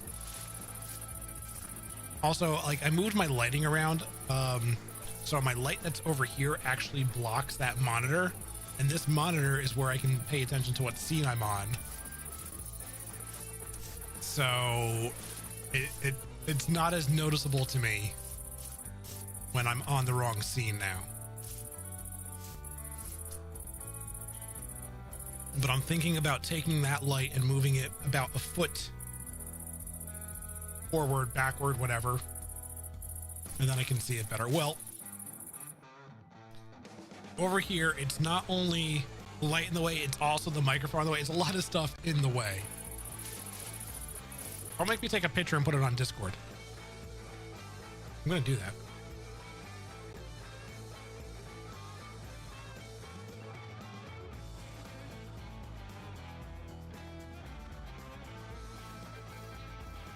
Now you'll get to see.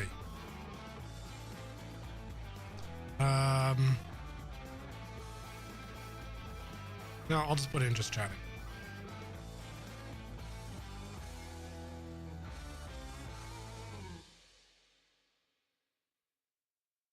There. Now you get to see. In fact, we can pull that out on stream too.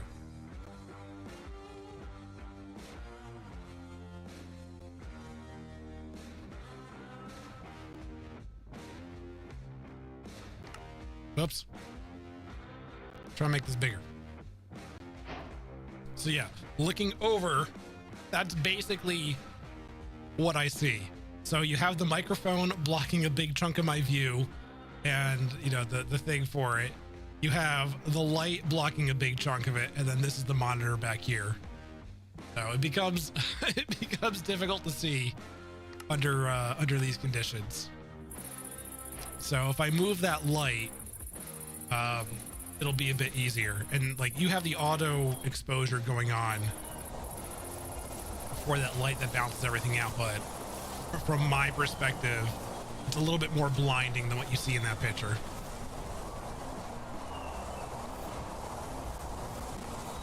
It's a ring light, so it gives me better visibility than, you know, my other light.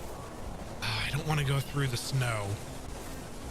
I really don't want to have to worry about potentially...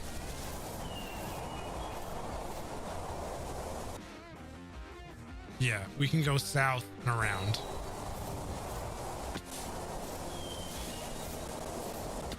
Yeah, now you know.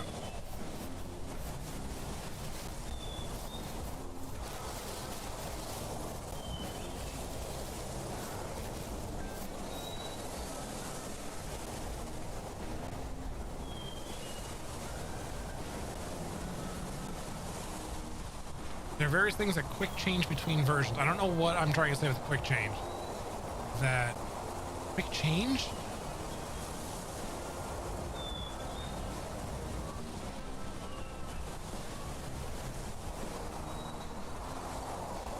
All right. So I wrote it quickly while I'm trying to multitask on my break. So basically what I'm saying, oh, JD, hey. I didn't even realize you had the same color name as someone else, so my brain didn't pick up that you're here. Welcome in. That's so small that it's small. It doesn't block anything. Yeah.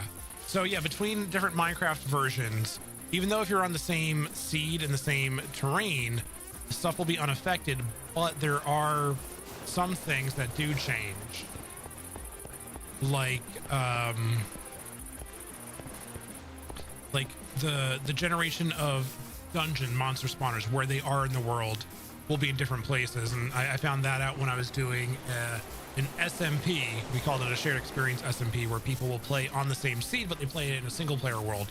And where one person found a monster spawner, a dungeon, it was not there for another player. It had moved locations in the area. So when we shared coordinates with each other, it was not there. Chest loot can be different as well.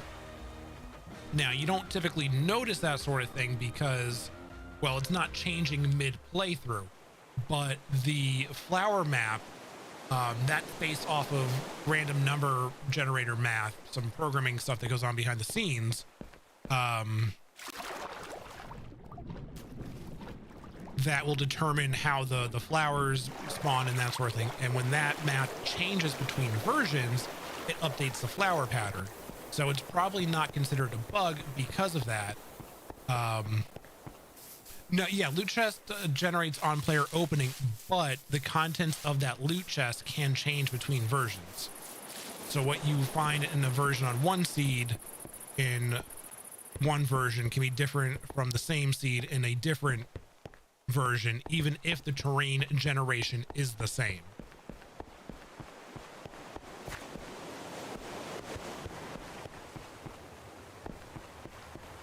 So the math that goes on behind the scenes that determines what loot is going to be in that will be consistent across the board for... Did my music stop playing?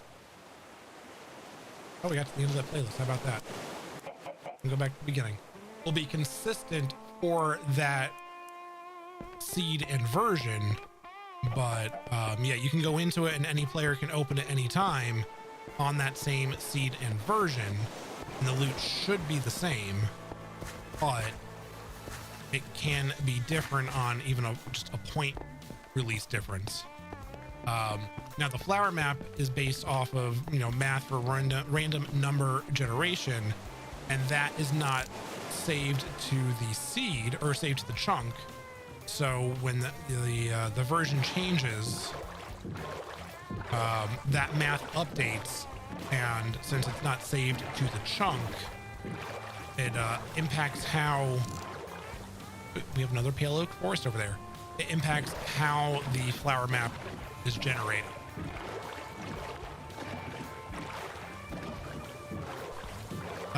RNG sounds like something they wouldn't do frivolously. It happens basically every time the version changes. The math is impacted in some way.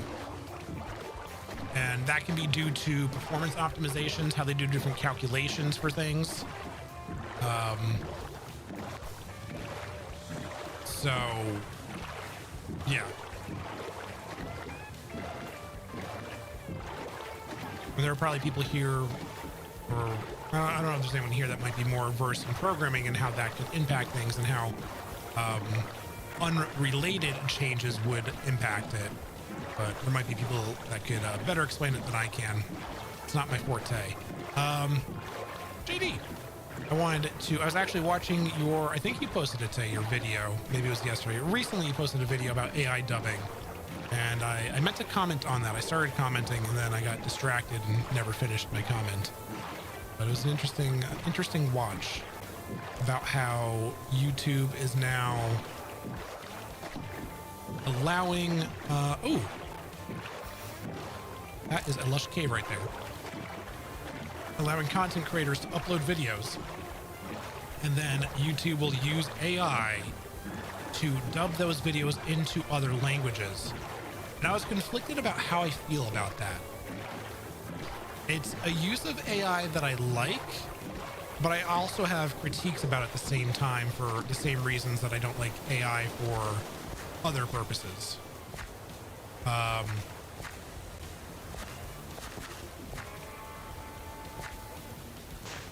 break one of these. And, ooh, that's a tall one. That's a glow berry. I got one of those now. Grab that. Is there anything else in here I want to grab? I grabbed all the stuff that's renewable. The only other thing I didn't grab is the spore blossom, so we'll snag that too.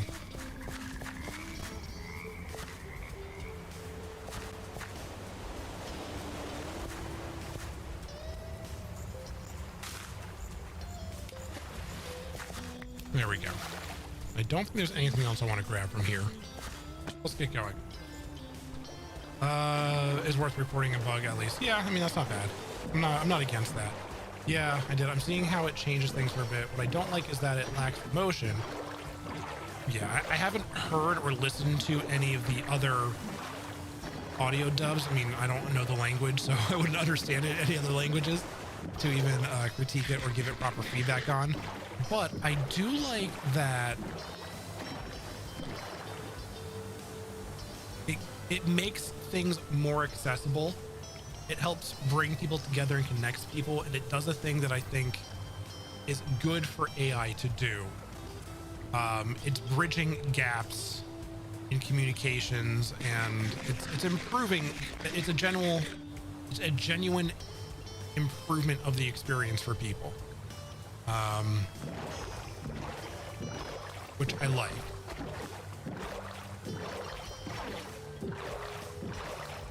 No, I watched it on YouTube. JDMC is a YouTuber and Twitch streamer.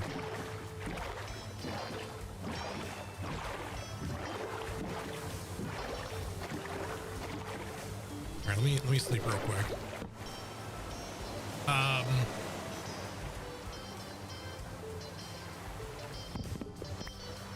right, let me pull up that video.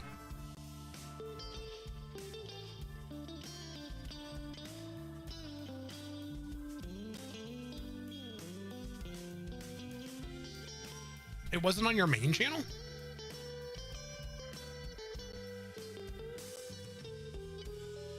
Oh yeah, it was on JDMC Plus. I didn't even realize it wasn't your main channel. There we go. Yeah, it didn't even occur to me it wasn't your main channel. All right, where am I going in this world? Yeah, let's work around this water. So yeah, I like the idea that it does that. Now, my qualms with it is the same issue that I have with AI used in general for a lot of places, but I think this is one time where the benefits of it outweighs what I see as potential negatives, aside from like what you said with the lacking of emotion, because it does take away the work that someone else would potentially do to do the dubbing, to do the translation, much like in the same way that someone who's doing AI art is taking away stuff away from an actual artist. Same thing with AI music from musicians and so forth. But I feel like that argument can be overlooked in this sort of example because it is allowing for communication between peoples that wouldn't normally be able to do communications. It's something that I see as being a legitimate enhancement of the human experience as opposed to AI art, which is not. AI art in all forms, in my opinion, completely strips away the human element, whereas dubbing content into other languages allows for there to be more of a human connection. There's a scale of dubbing and translation small indie groups don't have the budget for it. There's that too, yeah, where someone like myself would not be able to afford a team of people to go and dub my videos or my content or whatever into 3 or 4 different languages or whatever. I love that the stream avatars runs in the background and you can still randomly catch the stars. But it's something that I wasn't aware that YouTube did or added. And, as someone who is strongly against the use of AI in a lot of places because I feel it is overused in unethical ways in a lot of places, it is a AI feature that I would actually be interested in using. And when I do actually get around to posting videos again, there's probably a good chance I'll use it. AI art and AI written content is that is actually stealing intellectual property from others. This is simply translation and using a computer generated voice to do so. Yeah, but then there's also, well, I guess that wouldn't work in this situation, but like I use Epidemic Sound, which I think you said you also use in your videos, where they now have a feature where you can train an AI to use your own voice. So it'd be interesting if there was a way to sync that with YouTube and have your own voice doing the dubbing in the other languages. But we're probably so far from anything like that from being possible. Have you watched the Rick Beto video where he made up an AI artist and used AI chat programs to write lyrics and music? It's just crazy. It is insane what you can do with it. And don't get me wrong, I am not against using AI as a tool. I do not like AI as a replacer.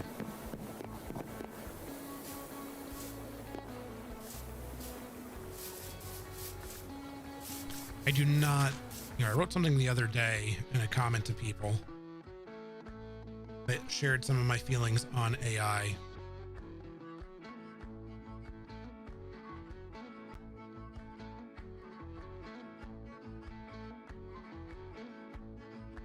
If I can find it.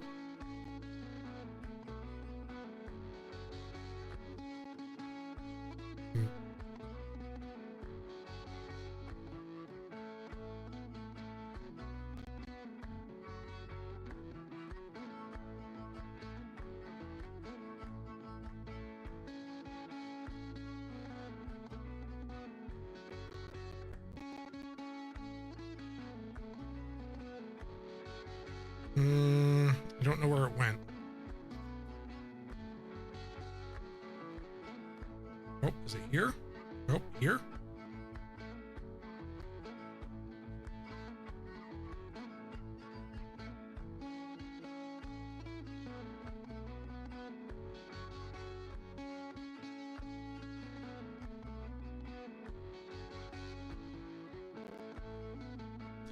It can be a great tool, but too many people overuse it. AI should enhance what we do to help us do better, not replace us.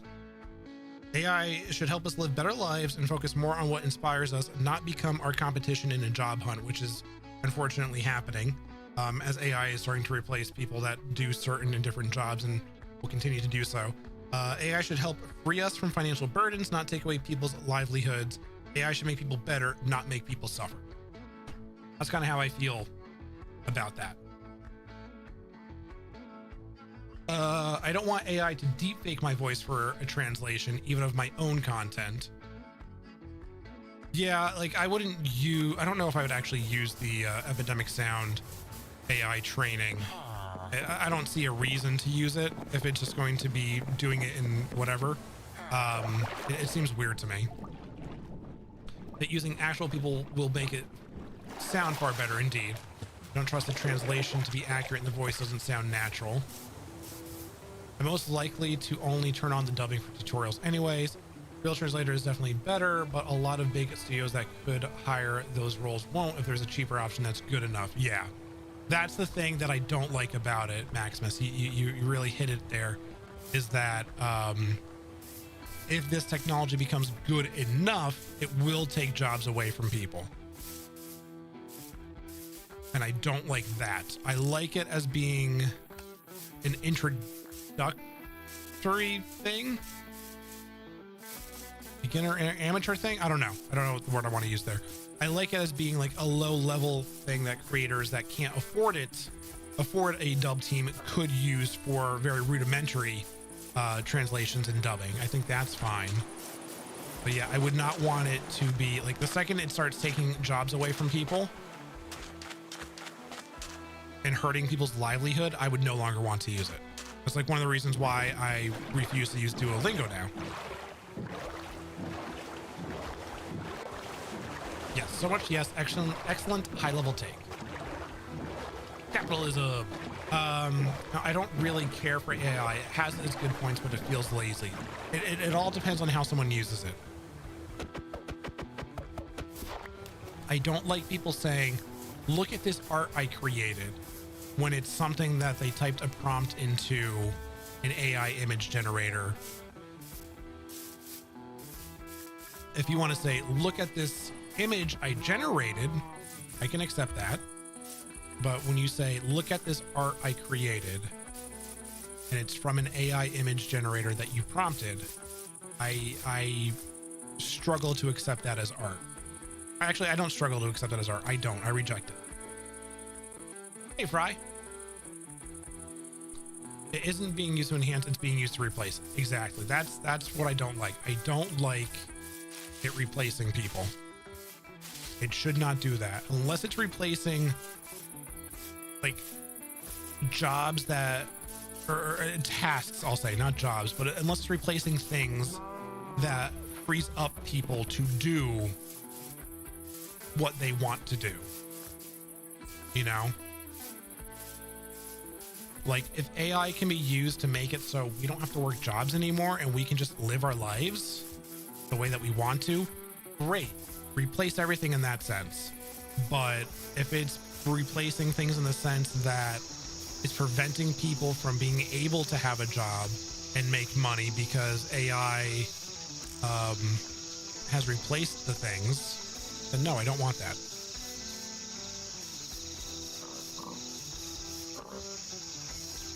AI sketches, photos are just wrong.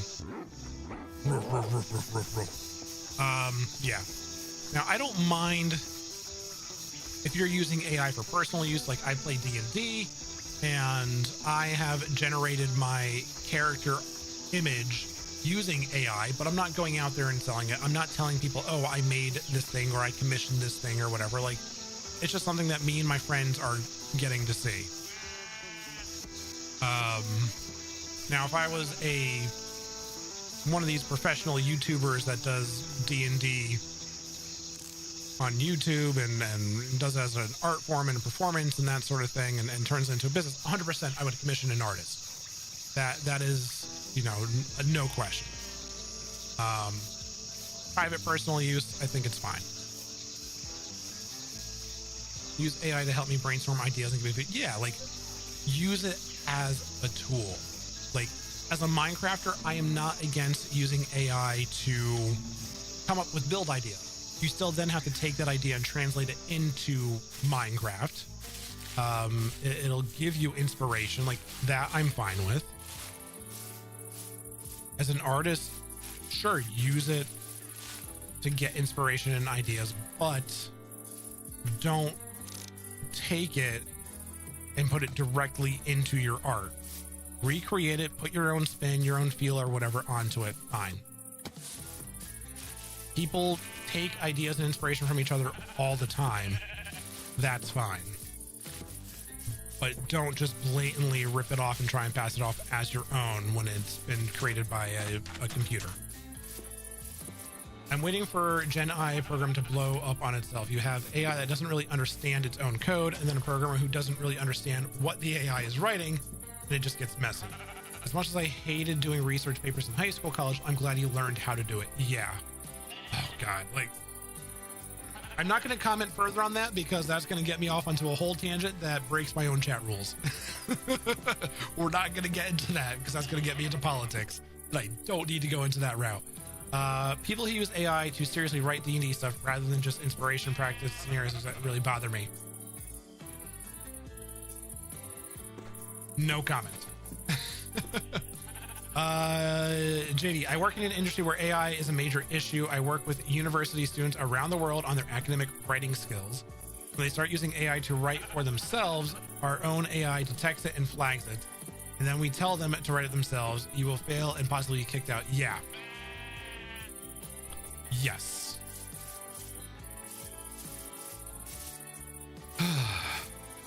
AI is like the new, you won't have a calculator in your pocket when you get older sort of thing, except it's much more damaging and dangerous, I think, than having a cell phone in your pocket at all times.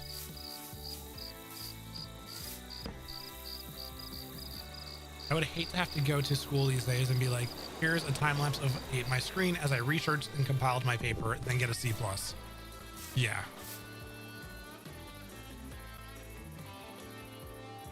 Honestly, I think AI art, barring the stolen IP, is super great for Minecraft builds, just weird, unrealistic enough to get some interesting shapes and palettes. Yes, use it for shapes, use it for palettes, use it for those sort of things. I don't even mind entirely if you do a block for block recreation of something that AI has generated, because people do it with concept art all the time. That doesn't bother me. I know I certainly struggle with creativity and ideas, and I'm not against that. I'm not against what JD said about using it for video titles and video ideas. I'm not against it helping optimize keywords and those sort of things, and punch up stuff. Like, I have fully thought about using AI to redo my resume, and help it be a more attractive resume for job searches and things. Not that I'm actively searching for a job right now, because right now is a terrible time for me to search for a job with everything that's going on, but it has its uses and benefits when used appropriately. Having AI write homework for you, one, you don't learn anything, two, it's cheating. Yeah. There needs to be better restrictions and control over AI for those sort of things.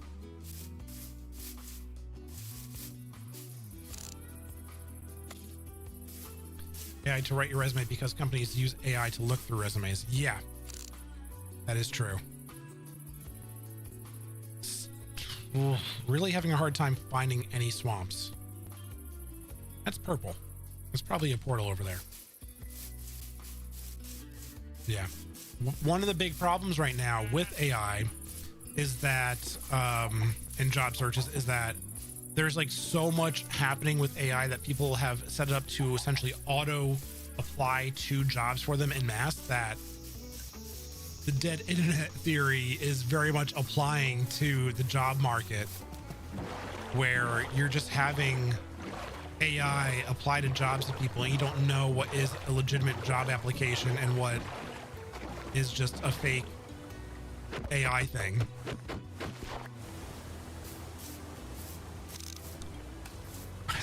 There's 2 cows just stuck on that dirt block there. Can they get down from there? Nope. They're just stuck there. How? I guess they're not stuck there. I mean, they are over water, so if I can get this broken, it'll be okay. But let's get them out. Let's free them. You're gonna fall right into water. You'll be fine, I promise. I normally don't like breaking loading blocks like that because they're more rare these days. They're not as common as they used to be. One of them got down. I think the cow that was up there pushed him off.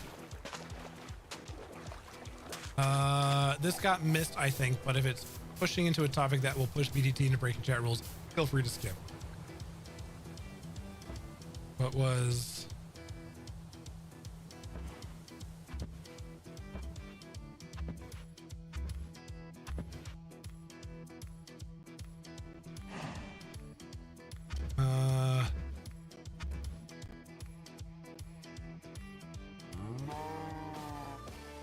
Someone who is middle of college during the AI boom, the way people are using Gen AI is scary, especially those who go straight to it instead of Google. Yes.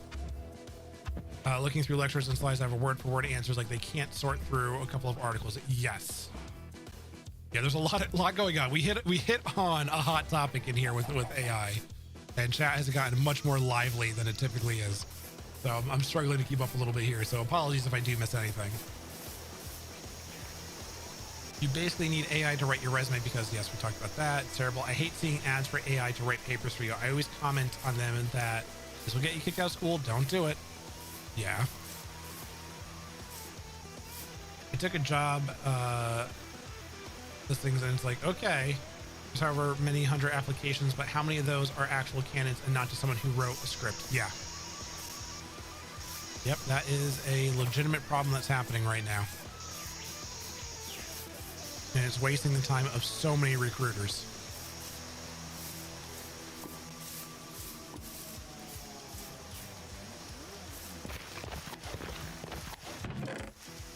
What do we got in here? I'll take the nuggets. I'm not going to worry about any of that other stuff. Not worth it. There's something else I was going to say. I forget what it was going to be. AI writing papers, resume. Stolen IP. Oh, yeah. The thing about going straight to AI instead of doing any sort of research. Like, what's terrible about that, what's really damaging and hurtful, is that AI, to use a word that the youth use these days, glazes you. God, I know that probably sounded terrible and cringe, but I don't care. It's the best word I can think of. It will reinforce and support your views, your ideas. So that regardless of what you're asking for or what opinion you're seeking or whatever is right or wrong, it's more likely to tell you what you want to hear than what you should actually hear or be told.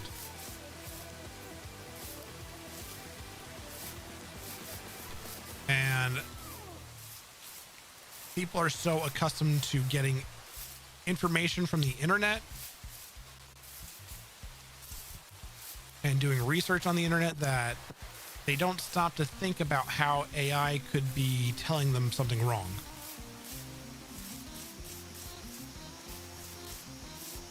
It has its like own built-in confirmation bias, essentially.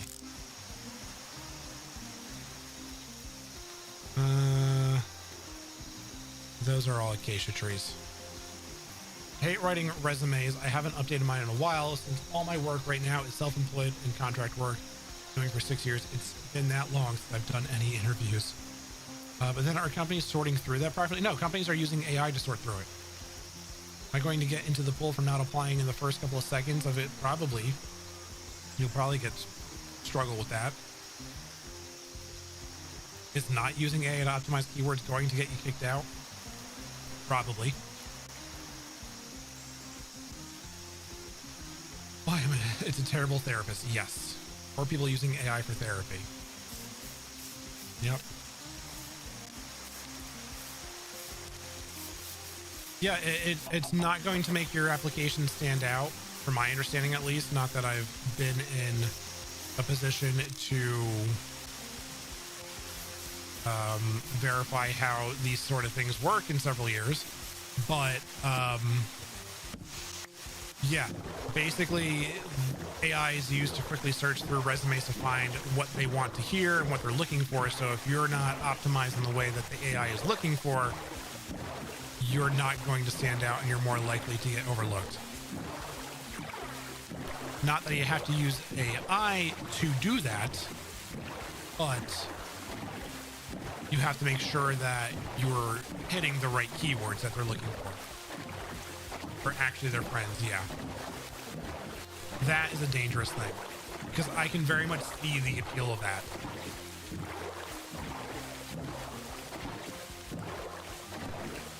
I can understand AI companionship becoming a thing. I'm not going to get into what forms it could take, but I fully understand how that could become a thing.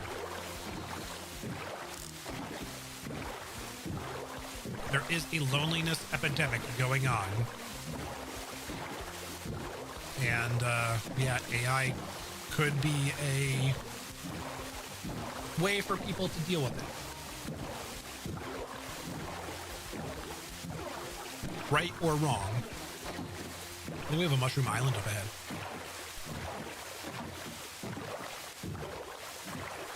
Both of which are in themselves systematic problems. Therapy needs to be more accessible. Also, you know, maybe we need to rebuild society one thing at a time. Yes. I would love for therapy to be more accessible.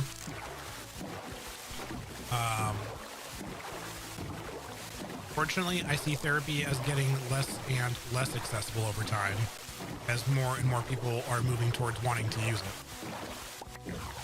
And then it comes into a whole issue of supply and demand.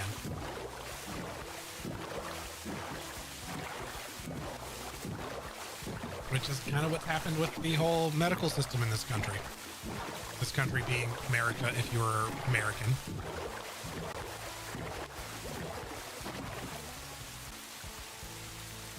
See, I remember the bed is orange this time.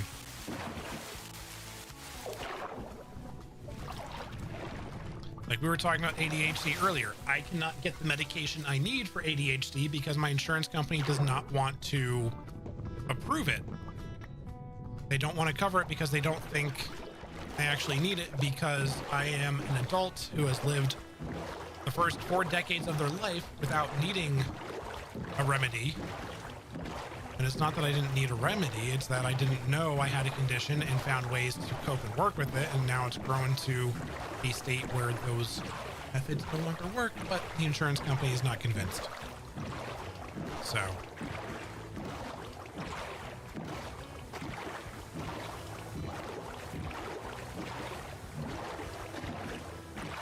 I hate it here. This is the worst timeline. It really is. Like, why does an insurance company who has no contact and no interaction with me aside from the money I pay them through my paycheck every month and the claims that get submitted to them have more control over my treatment than a person who has gone to school for up to 8 years and then done several years of residency to specialize in a specific area? Why that I now pay hundreds of dollars per visit to see? Why is the insurance company's opinion and judgment of my condition more important than that person? Yeah, they're using AI to auto-deny stuff, not to more efficiently approve, but to auto-deny. And then you have situations that, well, are unfortunate to happen. And they're unfortunate in many different ways. The ways that I'm not going to get into on stream.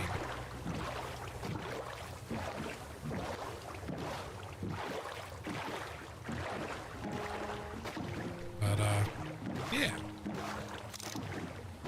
Anyone play the Mario games?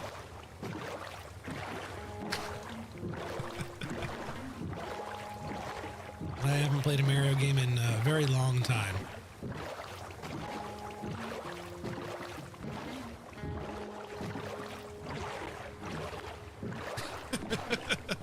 Cat knows what's up.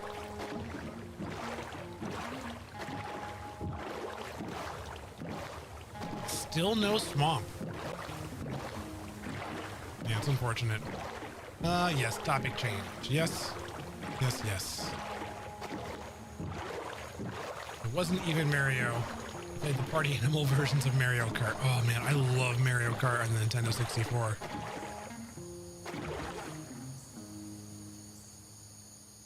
I have a USB Nintendo 64 controller.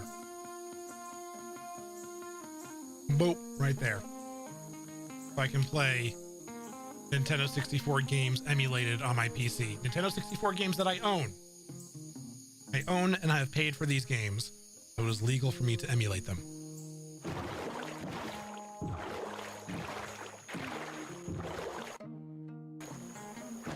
That's not what I meant to do.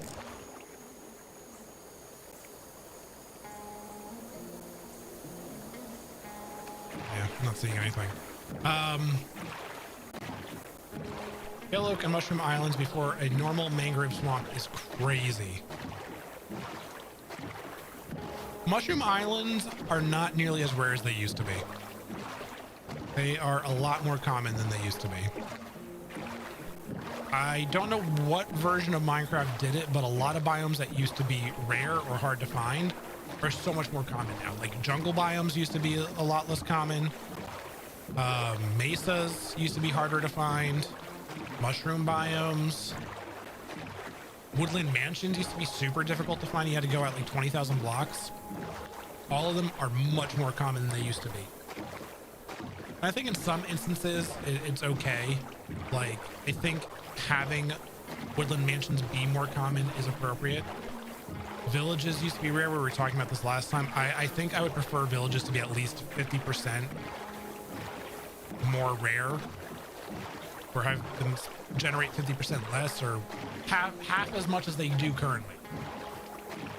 You want to play some Mario Kart? Yeah. I used to play Luigi a lot in Mario Kart. Luigi, Yoshi, and Wario. Those are my three racers.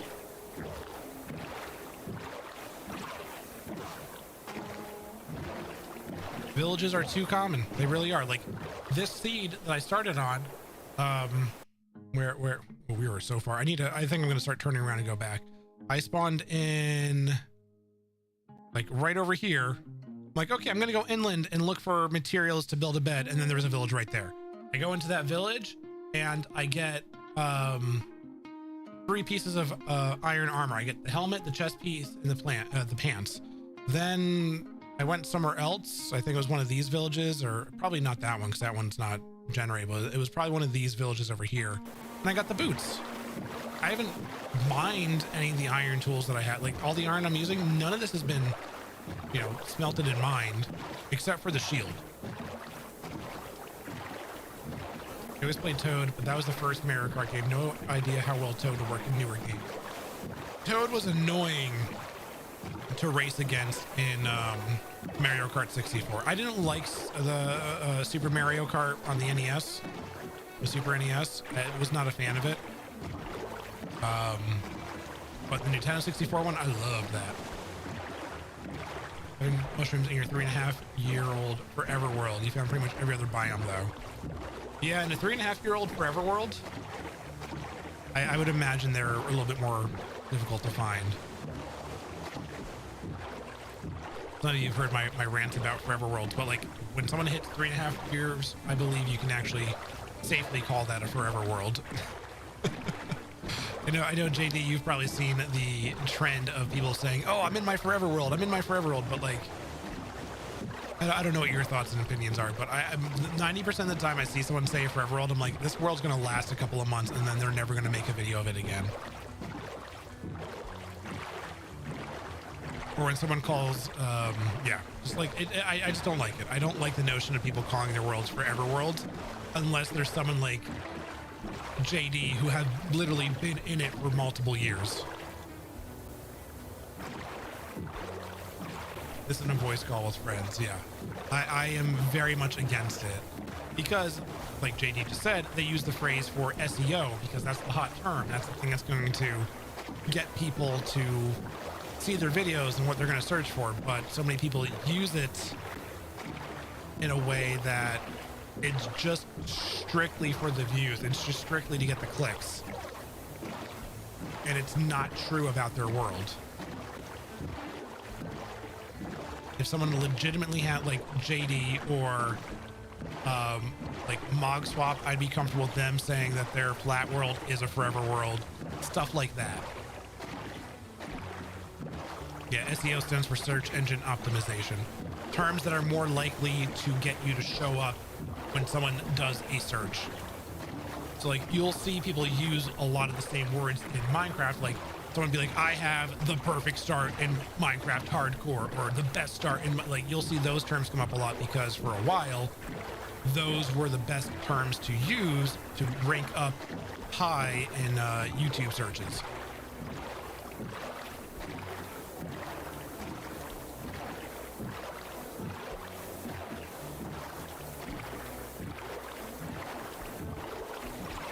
So yeah, it's the words that are more likely to generate hits. It's like clickbait. It's like a clickbait for a sort of thing. My current Minecraft world is 4.5 years old. Longest attempt at a forever world. Previous attempts were aborted because I thought I was getting burnt out and needed a restart. It was actually ADHD. Yeah. And then there's like all sorts of ways people will use SEO. Like if you're ever on Twitter and you go to look up a topic and then you start seeing all these posts that are coming up under that topic that have nothing to do with it, it's because people have recognized that this is a trending term, so they tag their post with that term so they show up in whatever is trending and be more likely to get exposure. Then there's web pages that will take SEO and they will take those words and they will put them on their web page at the bottom somewhere, and a header at the top maybe, or at the footer at the bottom, and they'll make the text white so it doesn't actually show up on a page, or whatever the color of the background is. So the word is hidden on the page, but it will be triggered by the search engine optimization when Google, crawls the page. You do get longer periods of time without playing in that world or playing Minecraft at all. I have a side world on Peaceful that I jump into sometimes, refreshing as well. Yeah. Still no luck with a swamp. The thing with using titles similar to big YouTubers is that your video may be associated with theirs and recommended on their videos. Yeah. It may get recommended. It may get associated with them. He broke it big time. I love watching the way Brit does things. And I like a lot of the times that when he finds these issues, they're already reported and being addressed so that they don't get exploited or break things. But then every once in a while, they don't address it. And he still lets it get broken anyway. Yeah, SEO is broken. It's because we can't enjoy nice things. People will not let things work the way that they're supposed to because they want to exploit them for their own personal gain and greed.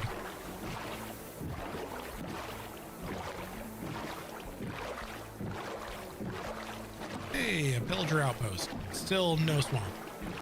I think SEO typically doesn't use hidden text. Like you can't highlight it to find it. Text that doesn't display at all is built in the source code, which is what the search. Well, it works in multiple ways. Like, yeah, there are keywords that you can tag your page with, but search engines will also crawl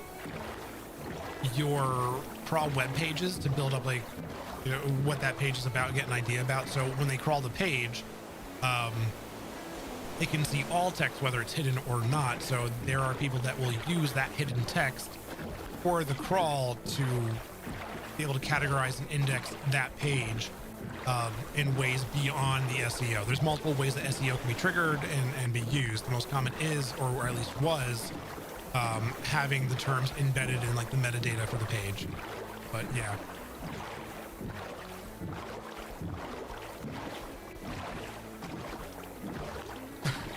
Would streams be like Minecraft Hardcore, not endorsed by Red Bull Cozy? Yes.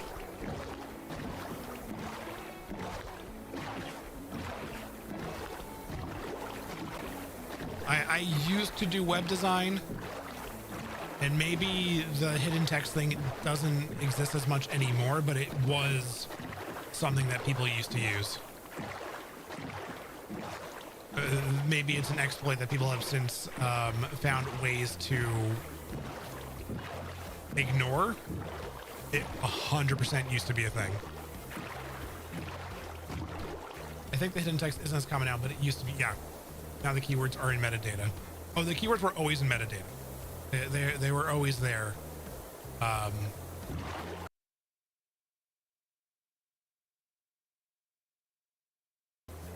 There you go, Pug. Now maybe it's only limited to metadata. I don't know. Why SEO no longer looks at tags or keywords on YouTube. It looks at titles and descriptions. Yep. You gotta pump up your descriptions with a bunch of words. Whenever my videos start getting recommended more in search is when they cross a watch time threshold. That's when they blow up. Yep, that's the hard part. Getting them to cross that watch time threshold within a certain amount of time. We are approaching the next ad break. Bug scared the crap out of you with that one. That was a good one, Bug. Another person who did web dev years ago. Wild. I know it's web dev in the early 2000s. The field I'm trying to get into now. Yeah, I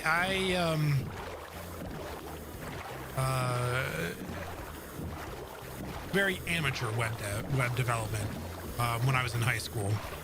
I took classes and courses on it and things like that, and was briefly certified. And you know, I knew all about HTML back in that time. So yeah, we're going back around the same time as Setos. Can lock you up. Nah, you're good. Still no swamps. But here and there, a bit of, yeah. I didn't hear the sound for the 8-bit. It did work though, at least. Having issues lately. Where internet died again. Channel point redemption was successful then. It's meant to give people a little bit of a panic. Usually you buy someone dinner for... I wasn't gonna go there, Skull. But you did it. I am so far away from home. Home is all the way over there. Now I'm just gonna make this journey back to sea. One of these days we'll find a swamp. At this point, I may just decide to look it up on Chunk Base or something. 4 years, 9 months, 1 day, and 2 hours. That's fine. You can be like tongue-in-cheek about stuff. You can be subtle or whatever. Like, there's a right way and a wrong way to make the joke. That's an acceptable way of making it, but you know, it's something like you could slip by the censors on TV. All right, so Pug's got 4 years, 9 months. Skull's got 4 years, 4 months, and JD trumps Skull or trumps Pug with 5 years and 6 months. That's some random brief outages, not just on Twitch. Ugh.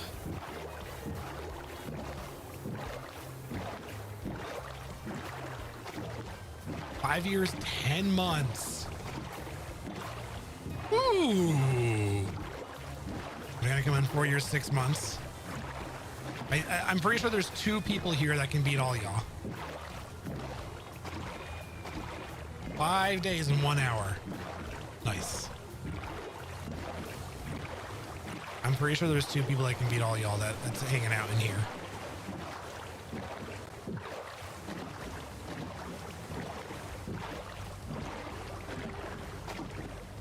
Six years, 4 months, 4 days, 7 hours. Spicy is the new champion here. I'm not counting myself.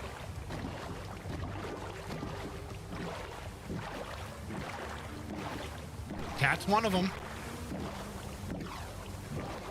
Barely beating out Spicy.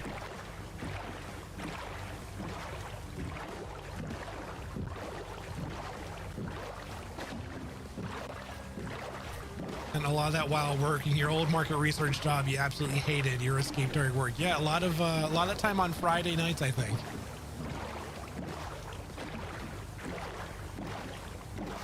You'd come in for that work lurk. And in stars, I think everyone already knows is probably number one. The only other person, there are a couple people that might beat that. Unless Twitch has had problems. There's a few people that could beat that.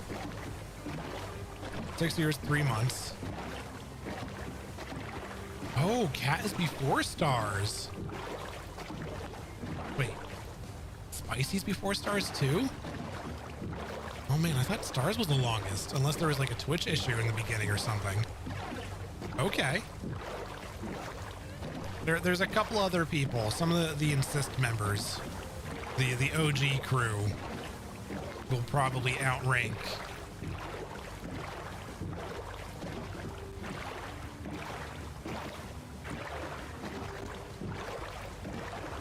Oh yeah, that's definitely not right for you.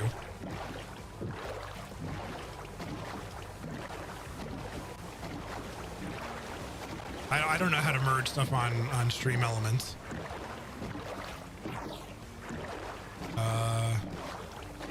Any luck with the mangrove or just a swamp in general? Like, I've been looking specifically for a mangrove swamp. I haven't even seen a normal swamp yet.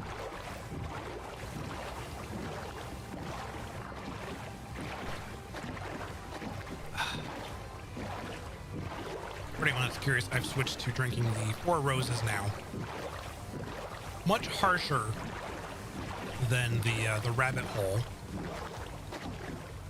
It's still pretty good. Has a bit more of a burn going down. Oh. Wait a second. That looks like at least a normal swamp. We have found a swamp. This is not guaranteed to be a mangrove swamp, or there's no guarantee that there's one connected to it, but we have found a swamp. I don't think anyone's going to beat stars for watch time.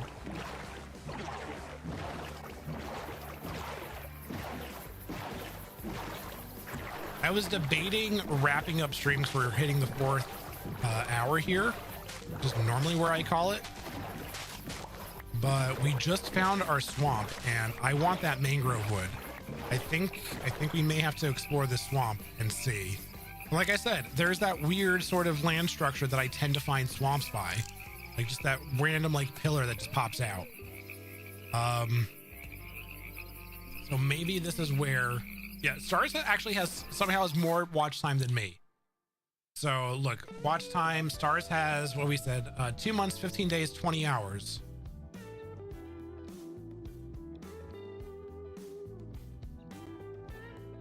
Okay. 2 months, 15 days. I have 2 months, 7 days watching myself. Explain that. Explain that. I do think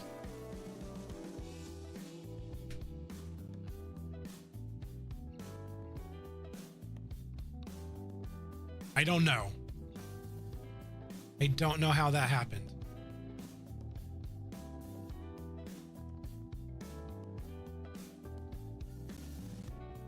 Oh, did that not work? Watch time.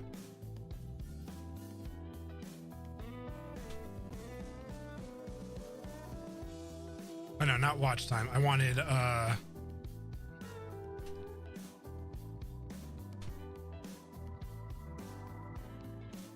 I do the name wrong?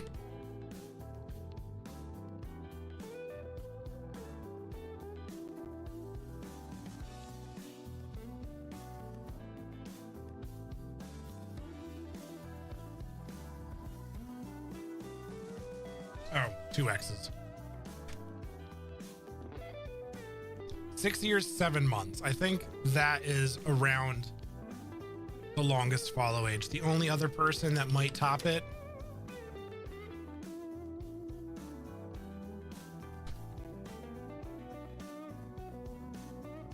Oh no, Akoi beats Ruler. There you go. I think Akoi might be the longest follower. There's a couple other people that might be up there or might be around the same time as him. I thought Ruler might be the only person to top him, but yeah, Akoi I think joined at like the very beginning. If I do account age,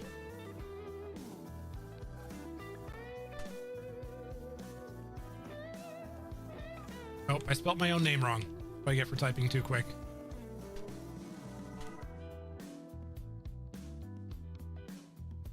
Eight years, 9 months. 8 years, 9 months. That means I had my Twitch account for 2 years before I started streaming. You drink some water, cat.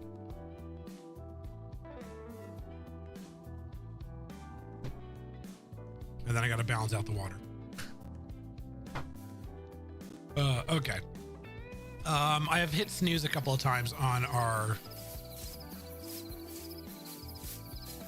next break here. But we've just found our swamp. We're going to look around here, see if there's another swamp in the area, because I don't think this one's very big. But this is where I think we'll take a break. So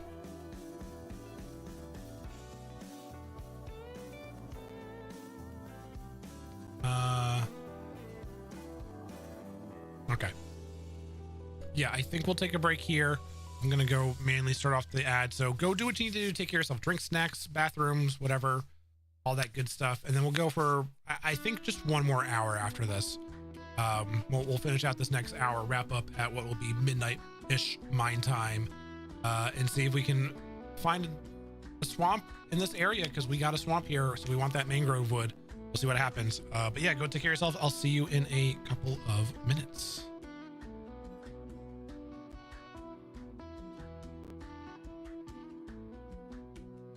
And now, a word from our sponsors.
All right. We are back. Attack? Ouch. I'm a bee. I'm a bee. How's it go? I'm a snake. A slitherly snake. Wiggle butts. I'm a bee. I'm a bee. I'm a bee. All right. Spicy with the bow ties. Anything else going on here? I didn't get any more water, but I still got plenty left in here.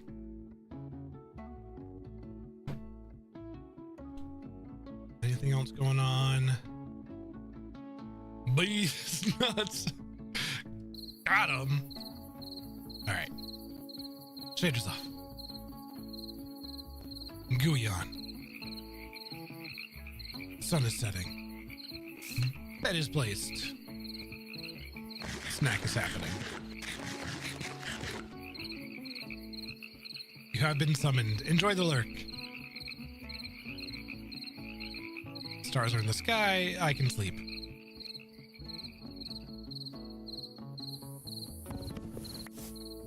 All right, let's go pick up our bed.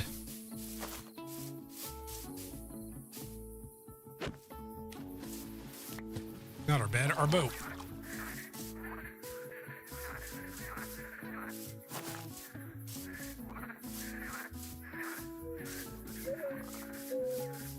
Yes, I'm almost positive that this is not going to have a mangrove swamp right here. But,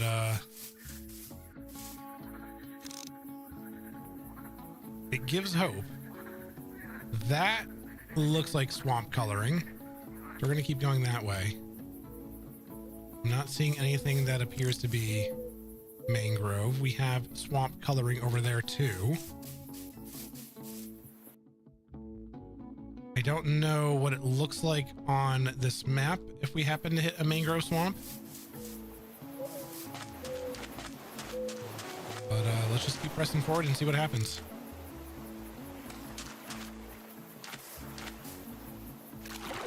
We have finally found a swamp at least. That hopefully puts us in position to find a mangrove swamp. I know they're not guaranteed to be attached to a swamp. So I'm not gonna get my hopes up. I just know that I have a higher chance of finding them. And I really don't know why, like when just the land juts out of the ground like that, I just always seem, not always, because I already proved that wrong today, but I more often than not find a swamp by them. No idea if that's actually a thing or just some weird confirmation bias I have. But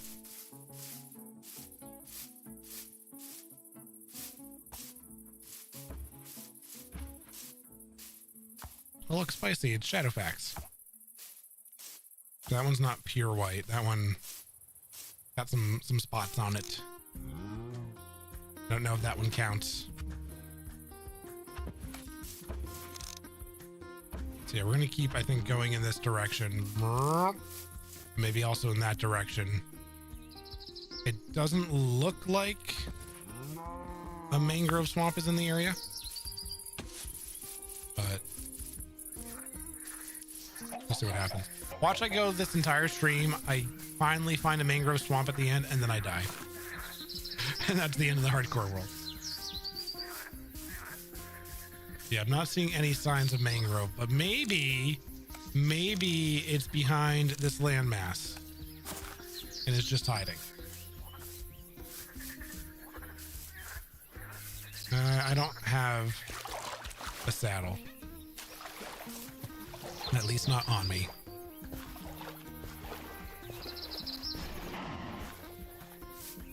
The signs do not look good to finding a mangrove here, but I will continue my search. Hello, froggies. We will push forward.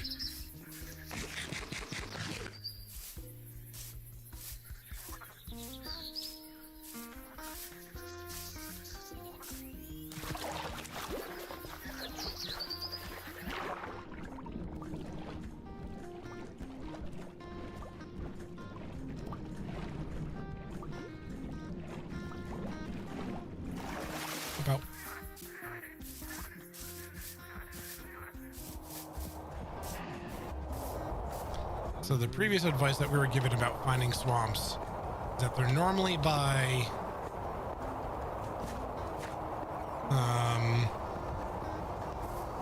jungles. I have, of course, found a swamp not by a jungle, but by frozen stuff, because that is how things work for me.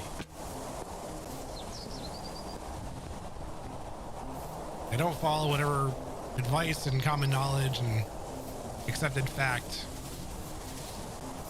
is out there. It marches to a beat of its own drum.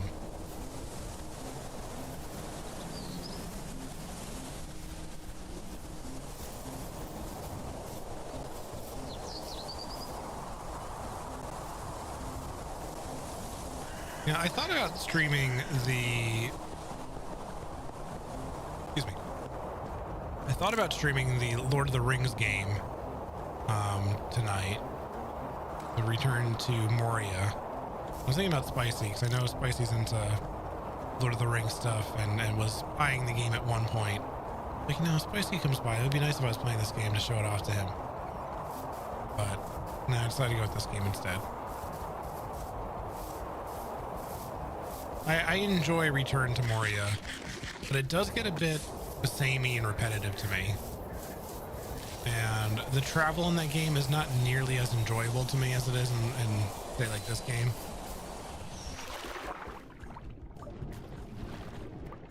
I do wish there was a bit more diversity in mechanics and enemies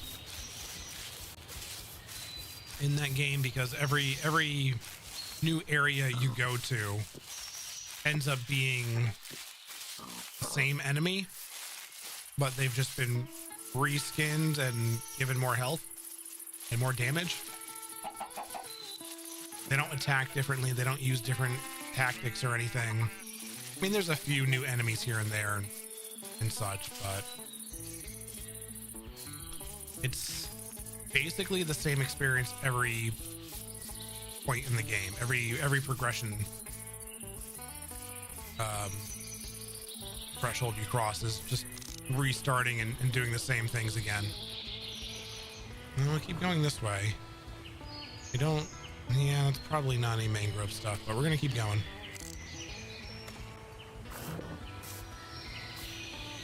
But I do like playing that game to get ideas for inspiration for like dwarven building.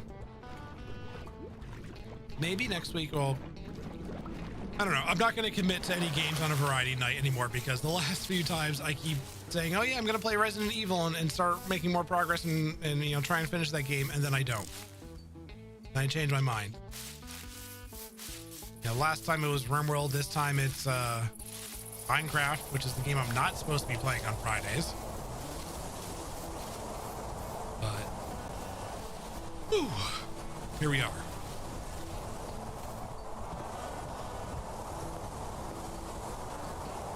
I don't know if I could be entertaining in streaming that game.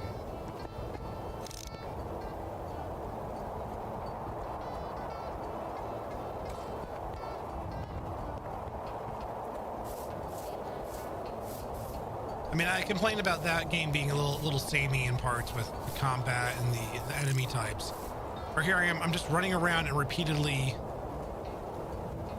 looking at things through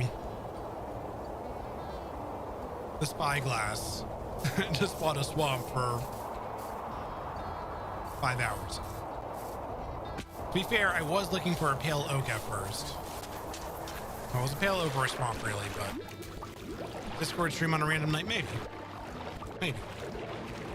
We got a couple of friends that also have that game. And we've talked about playing it together. It is definitely a game I think would be more enjoyable to play with others. And I think part of the game, or part of the reason that the game was getting a little samey rudder for me, is it probably took longer than I needed to get to where I am, because I was playing on a harder difficulty without realizing it for a good while.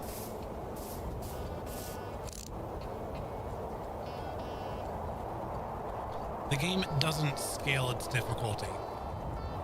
The default difficulty is meant for multiplayer.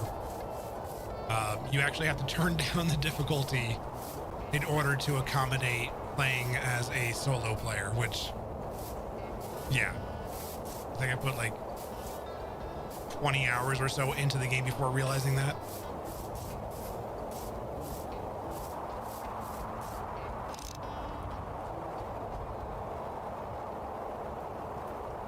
Well, it looks like we're hitting the end of our swamp area and no signs of a mangrove swamp.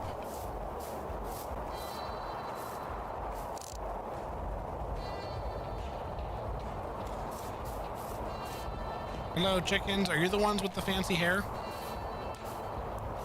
You got the slick back. Oh yeah. I think you can have up to 8 players, I want to say.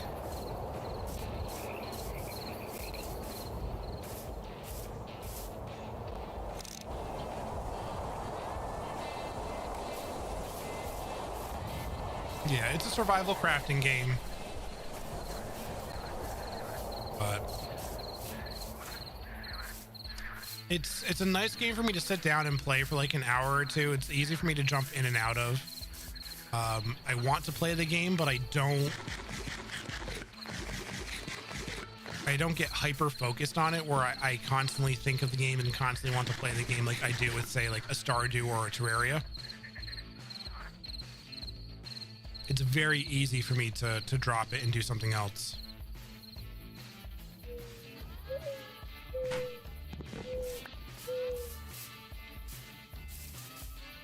So I do like that about it.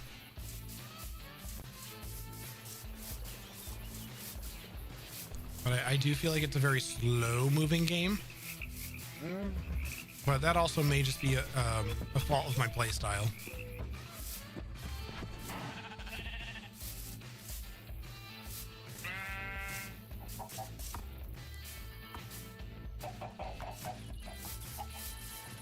It's not a AAA game, and it very much feels like it's not a AAA game. I think that's important to know about it. Am I about to find another pale oak? Is that what I see up there? That's like the 4th pale oak I've found. Hey, Silent. It's like the 4th pale oak I've found, and still not a single mangrove swamp. It's like I was complaining earlier about how some things have become much more common and much more accessible in these later versions, but like it's still nice that a mangrove swamp is being incredibly difficult to find. It's nice to have to search for something and work for it and not have easy accessibility to it. Shadow of Mordor? What about Shadow of Mordor? It's a different game.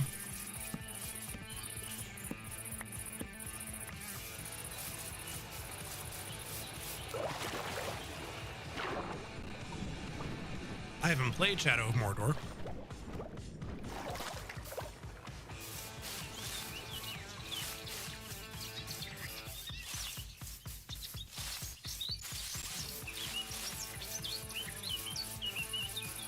You think I'd enjoy it? Isn't it? Is Shadow of Mordor Return to Moria? Who's your 4-year-old that summoned you? Oh, welcome back. Yeah, Return to Moria is what I've been playing. Isn't Shadow of Mordor, is that the one that has the Nemesis system?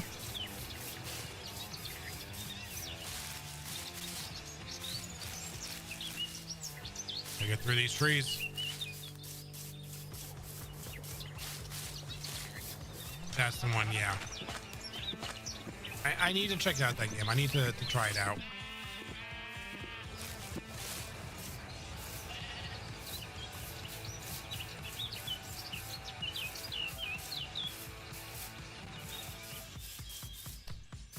Okay, we are approaching another jungle. So the advice was given earlier that they find swamps, mangrove swamps, more commonly around jungles. What's that?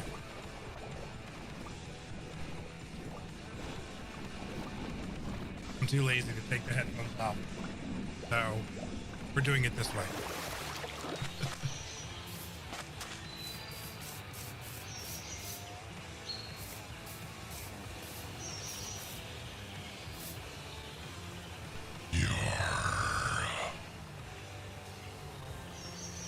It's been a while since I heard a good silent yar.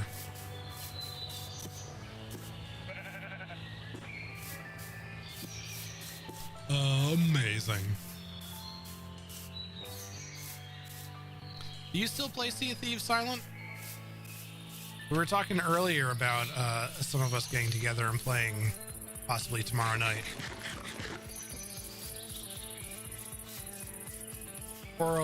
Four-year-old is obsessed with whose birthday it is. Logically, it must be someone's birthday in the house. So I told her that the next birthday is my sister's. So she said we need to get a cake. I told her that she likes red velvet, and she said yeah, because she can chew it. I like red velvet cake too. You just tried logging in the other day, but it kept saying you needed to update it. Yeah, there's been updates. I think the most recent update was that last week. Was there an update this week? I don't remember if there was one this week. I know last weekend or last Thursday there was definitely an update.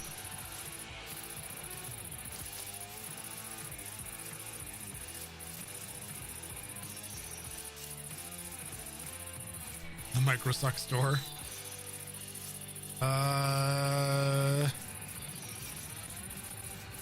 Yeah, I'm not sure how that works, but everyone I play with right now plays through Microsuck. There you go. That's how Spicy plays it.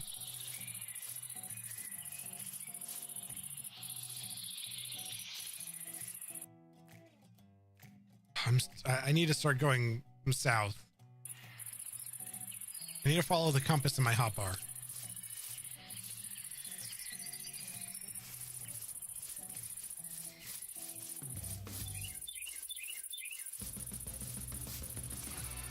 Well, if you can get it figured out in the next 24 hours, it sounds like we might be playing tomorrow night.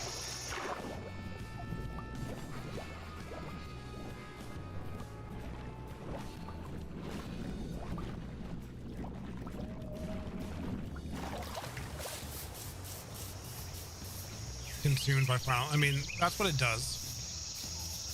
That's understandable. I know how that game is for you.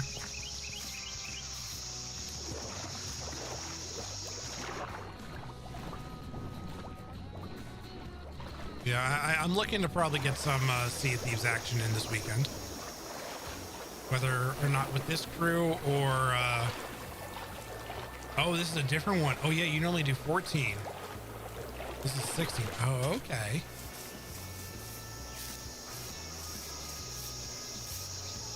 Yeah, like Spicy said, we've tried to do Saturday night sales the last couple of weeks. I couldn't do it last week because I was at a barbecue. But I'm around for it this weekend.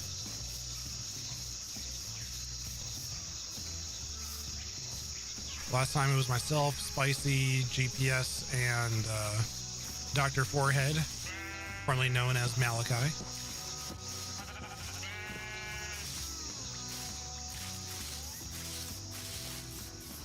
And if I don't play with that crew, I have another Discord that I'm in for Old Farts. That's the name of the Discord. It's Old Farts. I think it's like a 30 plus gaming Discord.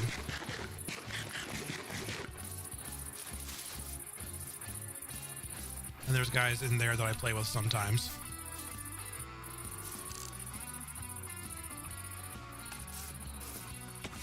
Moving out with family last Saturday. Okay. But this Saturday, we sail. Oh, I forgot to turn on the timer for the pirate. Well, you get extra pirate time.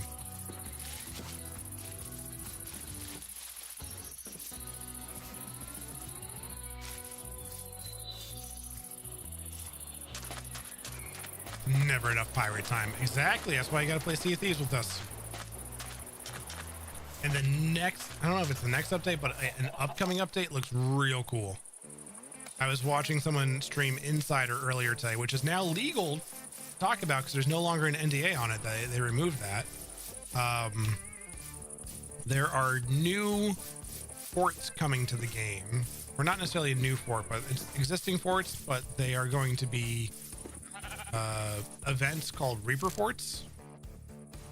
And it was insane to watch.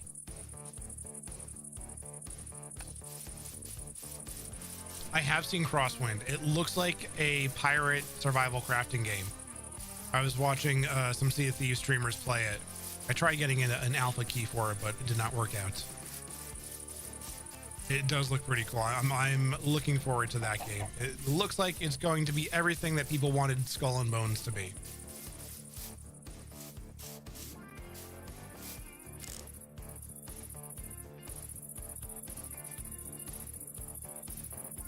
Still no mangrove swamp.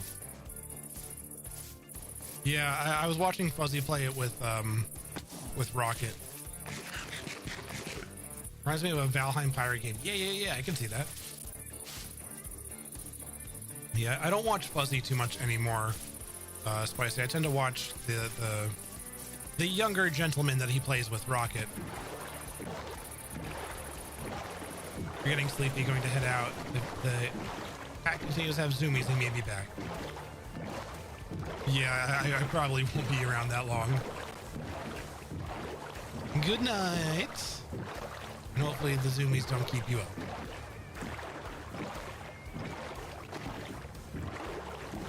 But yeah, the new Reaper Fort, it's a skeleton fort.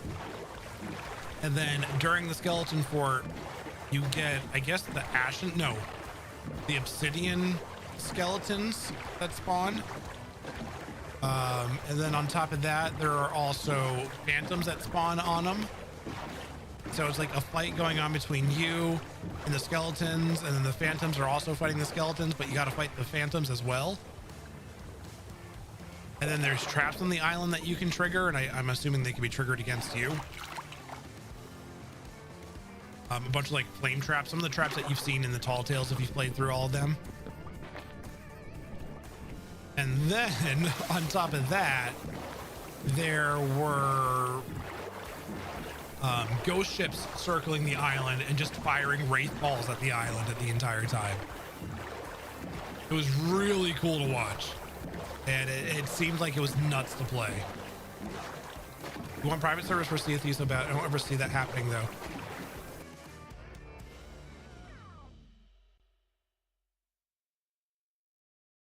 Silent.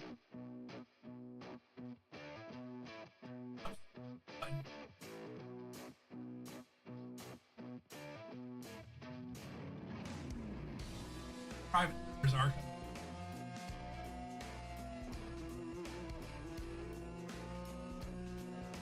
Next year.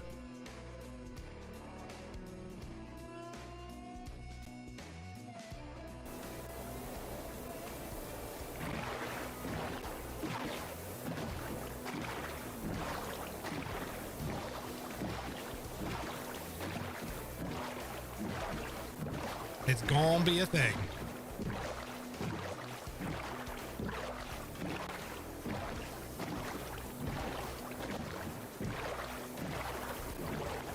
Yeah. You didn't hear much during it? I mean, that makes sense. I was all the way up here. I'd have to talk much louder for that to happen, and I didn't really do that. But basically I said, yeah, private servers are coming to Sea of Thieves next year.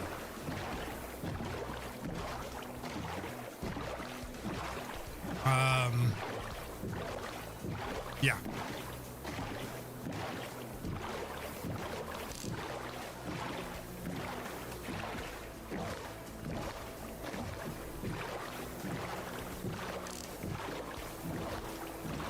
You do have to pay for the private servers. They're not free. I think that's what they said. But yeah, they're coming. Oh Lord, they're coming.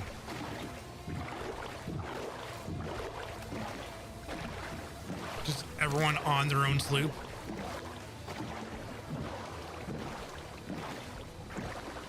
Yeah.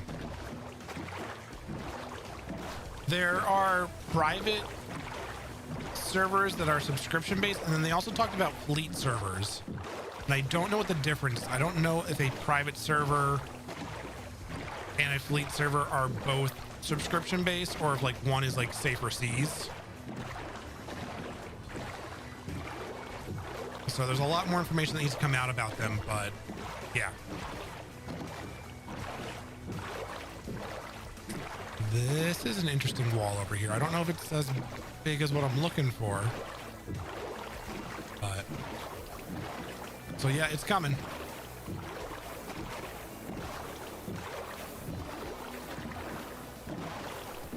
No information on new boats at this time.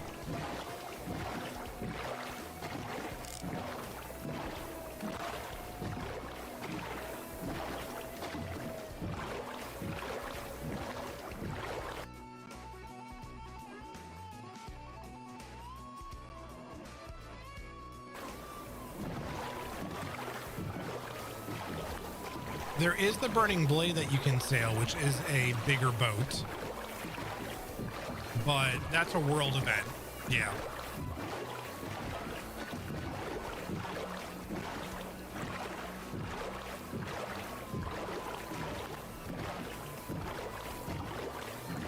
I'd be curious, like, how would additional boats work in the game? I know there are people that say that they think the galley should be like a 6-man boat, but I don't know how I feel about adding in a larger crew-sized boat, because it's already going to change player density on servers and potentially negatively impact things.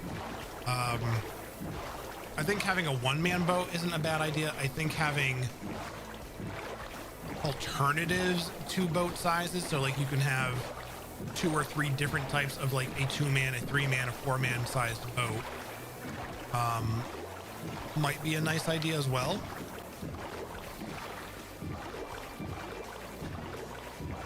Kind of like the Pirates of the Caribbean story stuff, but with One Piece. That would be interesting. I would like to see that. It seems like a no-brainer, but there's got to be something that prevents it from happening. I don't know why it wouldn't have happened by now.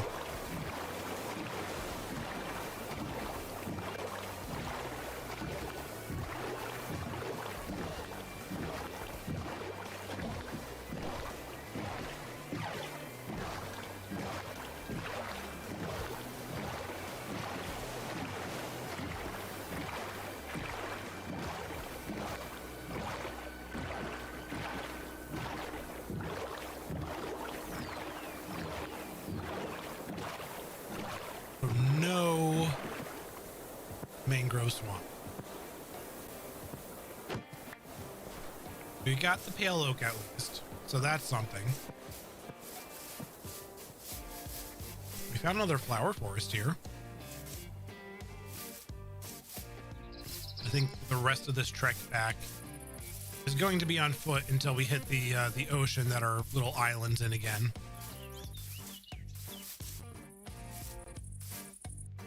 So we went this way. I guess the next time we journey out for a swamp, it'll be in this section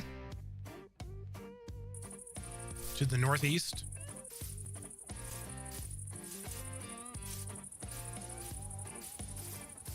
I keep waiting for the new One Piece dub to happen. Oh, that's the thing that sucks with it being caught up with the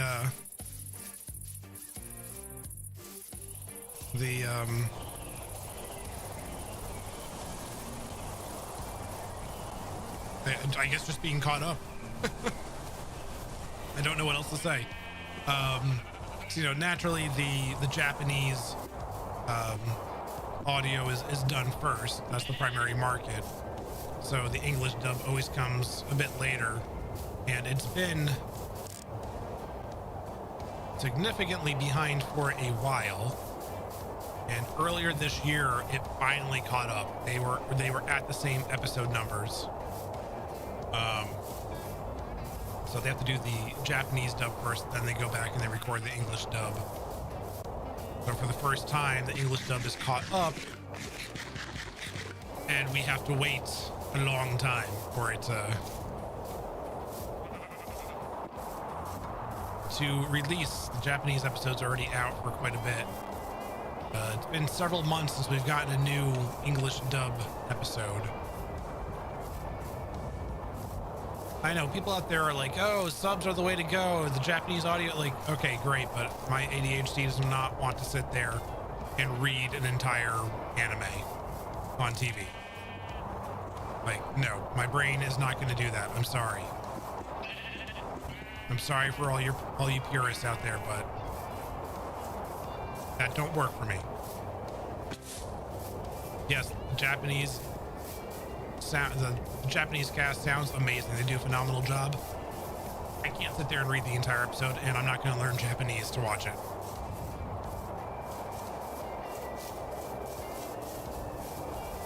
Yeah, I want to watch it. I don't want to read it. And I am perfectly fine with it being a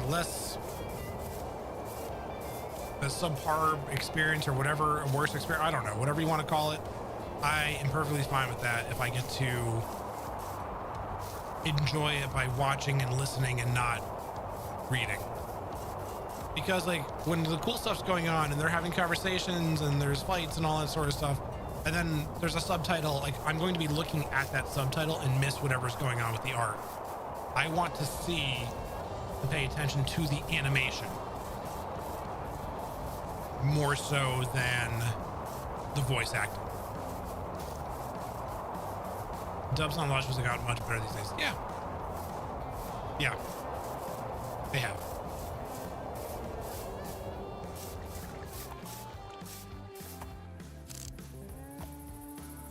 And the way people talk about dubs versus subs sometimes is very... Oh, another villager outpost. This is very close.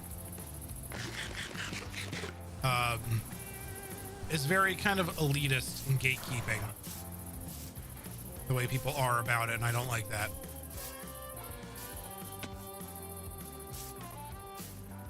Have your opinion, have your preference, but don't poo-poo on people for liking what they like.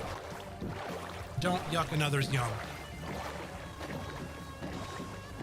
I recently watched Fate Zero, and I really liked that anime, and I decided to go back and watch everything, because apparently this is a prequel series, even though it came out way after some of the other stuff. But all I can find of it is our subbed versions. I can't find a dubbed version of at least the first series of Fate Night Stay. And I'm not going to sit there and read it. My attention span, my focus will not let me do that. Fate, the same studio that does Demon Slayer, so the animations. Yeah, I was really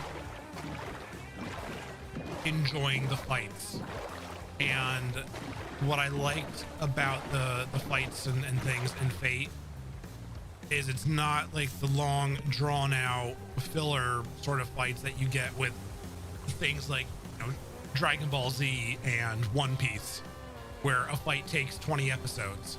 It was a fight is all done and contained within a single episode. Maybe it spills over into a second episode, and that's it.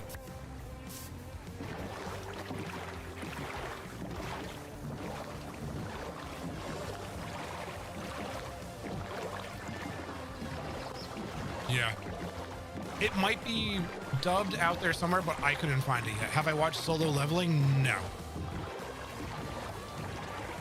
I have been avoiding watching animes that are, with the exception of like One Piece and a couple other things at this point, I have been avoiding watching animes that are still in progress.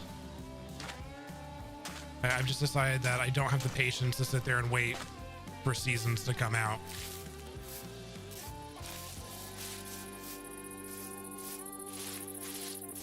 I've done it with a few now, and I've now. I don't want to wait for stuff to come out, so I just been trying to find other things that are complete series now. Like I went back and I watched Full Metal Alchemist Brotherhood again. That I really enjoyed.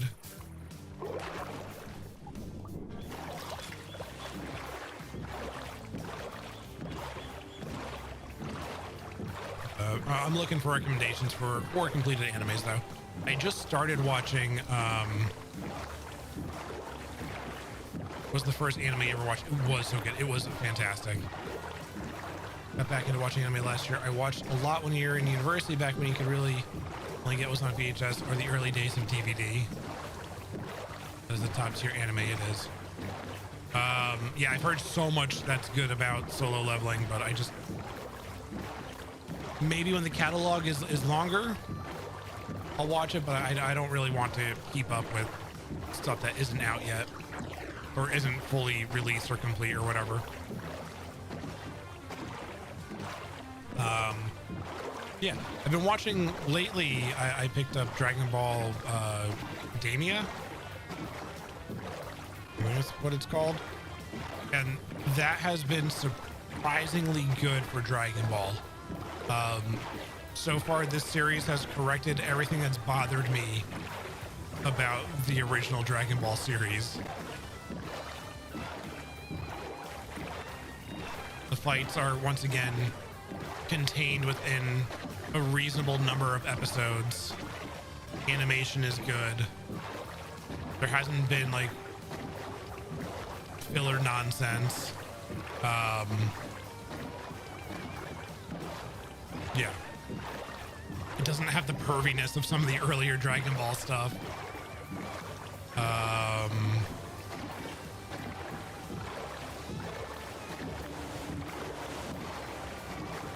The humor isn't as annoying. I didn't like the humor in a lot of the earlier Dragon Ball things.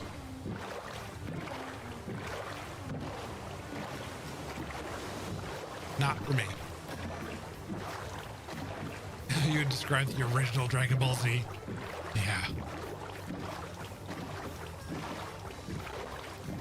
Although I think the show with the worst filler has to be Naruto. I want to watch the OG Dragon Ball. The OG Dragon Ball was rough for me. That was really... I was not thrilled with it. It got better later on. But... yeah, the original Dragon Ball was tough for me to watch and enjoy. But Naruto has to be the worst for filler.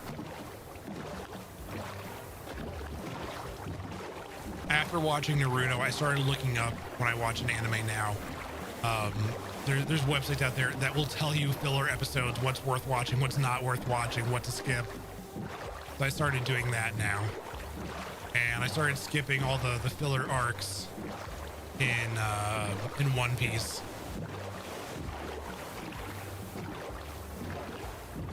At least the One Piece filler arcs now are like, you know, like 3 to 5 episodes between, you know, the main story arcs.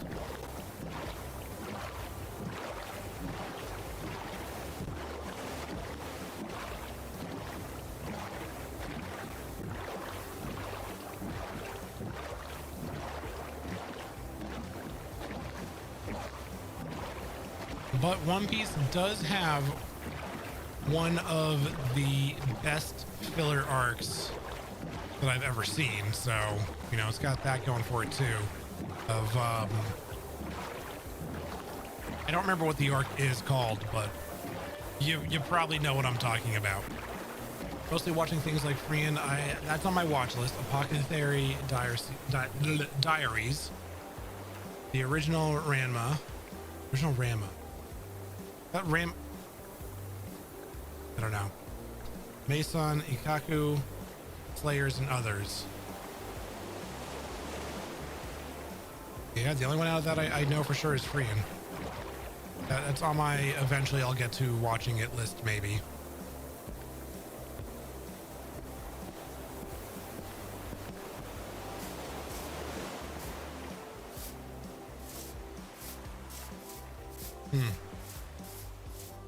80s and 90s stuff. I'll have to check out some of that stuff. Am I on the right island? Where's my stuff? There it is. We've made it. We've returned. I don't really have much to bring back this time.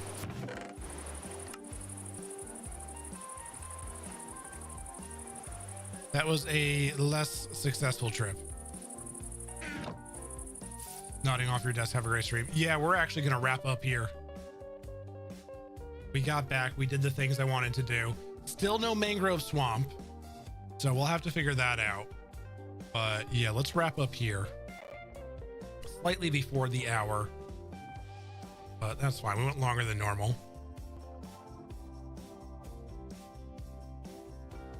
You're only on episode 4 of the first season. Ooh. What's going on over here?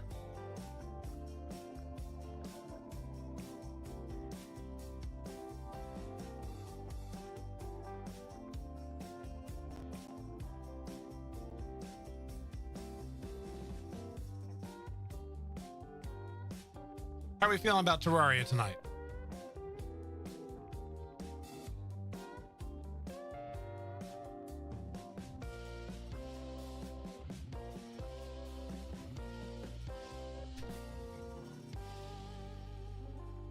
I think we're gonna go raid Peace Love Guacamole.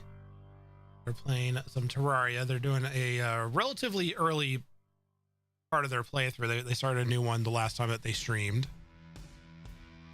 Fancy bow tie raid. I think we should probably work in the bourbon. I was like, fancy bourbon bow tie raid. A bourbon bow tie raid. How are we combining those together? We got to get the word bourbon in there, Vanna. I don't know why I wanted to call you Scott there for a second. The bourbon is definitely taking effect.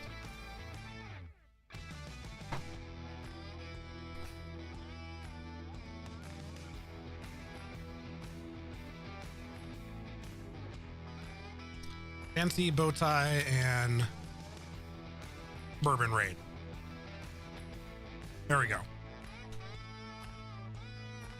That's what I'm going with. Fancy bow tie and bourbon raid. Bourbon and bow tie. No, maybe fancy bourbon and bow tie raid. Figure it out multiple ways.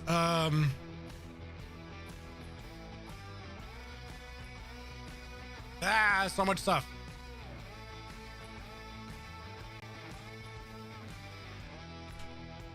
There we go. Okay. Not sure when the next stream is going to be. I mean, it's going to be definitely Monday. I don't know if there's going to be anything extra this weekend. We'll be back doing more Minecraft on Monday. Not sure if it'll be here or the Troll World. You got multiple raid messages today. Pick the one that tickles your fancy the most. It could be the fancy bow tie raid, the fancy bow tie and bourbon raid, the fancy bourbon and bow tie raid.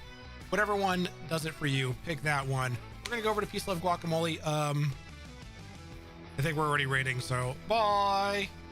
Maybe. There he goes.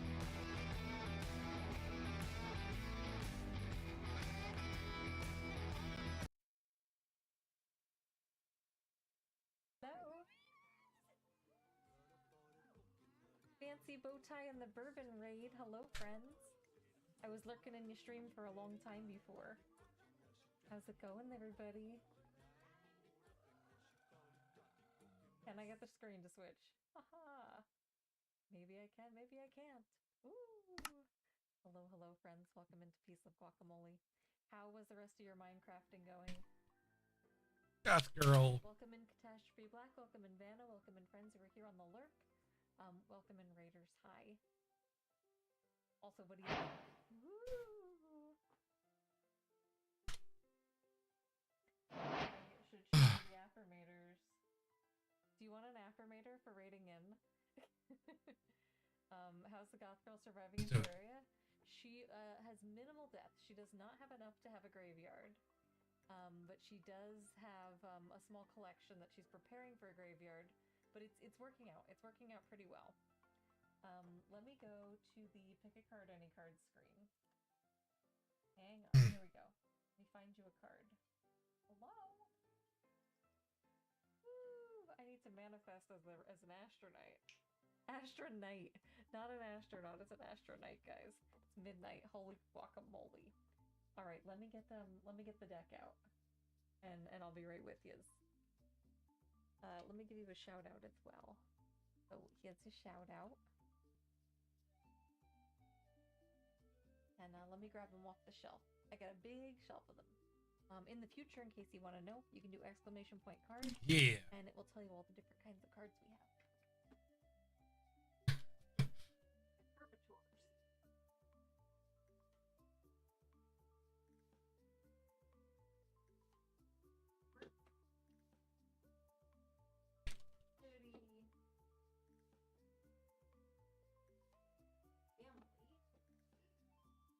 Good.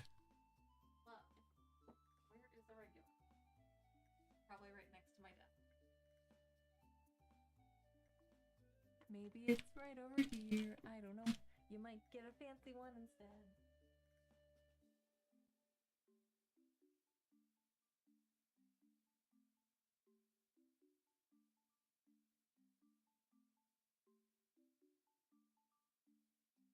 All right, would you like a creativity or would you like a work? Those are our two options. Work sucks. Definitely activity. Are you feeling like you're a bit of a rhino today, or are you feeling like a bit of a chameleon? Work sucks, definitely creativity. Okay. Affirmator. I don't know where the regular one went. It's not on the shelf. It's probably somewhere more convenient, and I just don't know where that is. I'll do my best so that you can see me. Hi friends. So this is the affirmators. This is the creativity deck.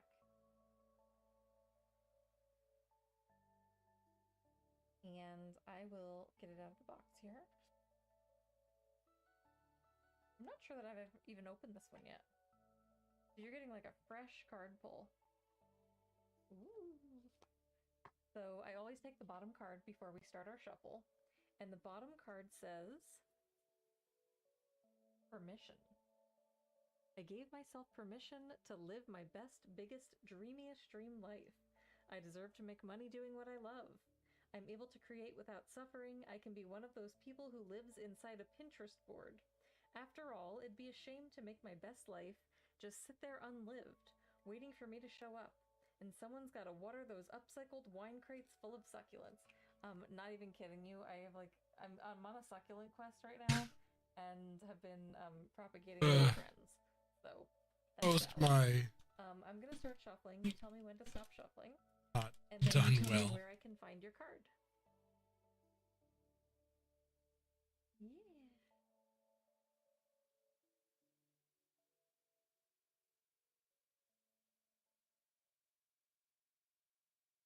Also, what did you accomplish today in your Three, Minecrafting? 2. Most of your Stop. succulents have not done well. 3, 2, 1, stop. Okay. I have a stack in my right hand and a stack in my left hand. Which hand is Left. narrowing it down a little. Which hand is it in? For the lefty. This is the right, this is the left. Left for the lefty, okay. So I'm gonna put the right hand back inside the box. And then where in the left hand? Top, bottom, 5 from the left, somewhere in the middle. You tell me.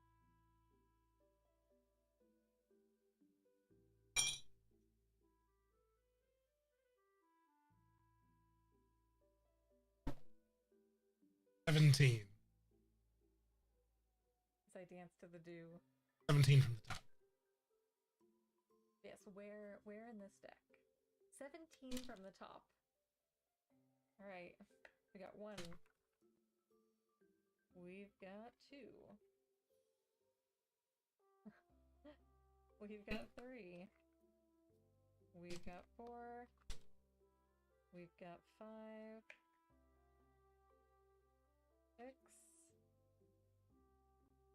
7. 8. 9. You tell me, does this count as a... It does! 10. 11, 12.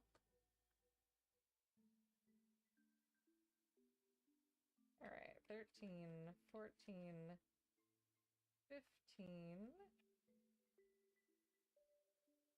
16, 17. Interesting. Okay. So the 17th card is right before the end of the deck instructions, which is really interesting, which makes it the very first card in the entire stack. So with all the shuffling that we did, we ended up with the very first card in the stack as your card to be the first card pulled in the entire thing. If you want to look at it that way. This is fun. Alright, so your card is...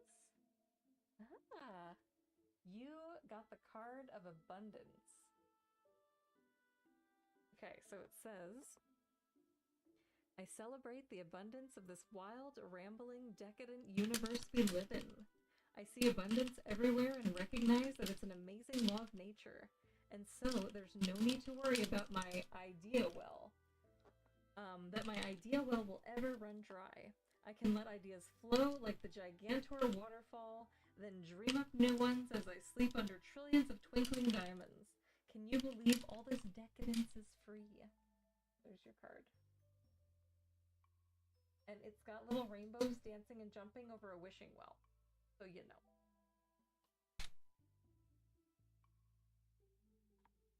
There you go. Abundant.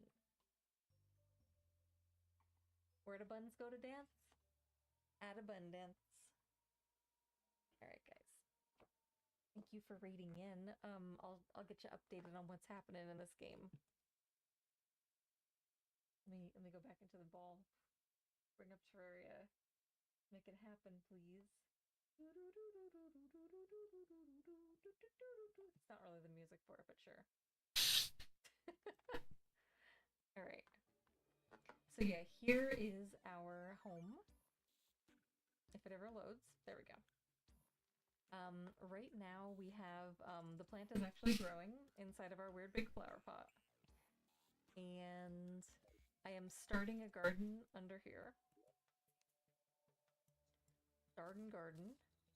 And then, I'm gonna sell this grasshopper real quick. Cool. And then, I'm starting a butterfly rack. So I want to collect a bunch of butterflies, and I want to build the rack up so that we can put all the little butterflies on the rack. Or maybe I'll put all of the, these boys on it. Build the rack up, put it across, and then flaggy flags. It is a start. We have so far discovered, a bit to the left, we found the jungle. So the jungle's right here. The jungle's pretty much at the end of the game here. Which means that the winter is here and the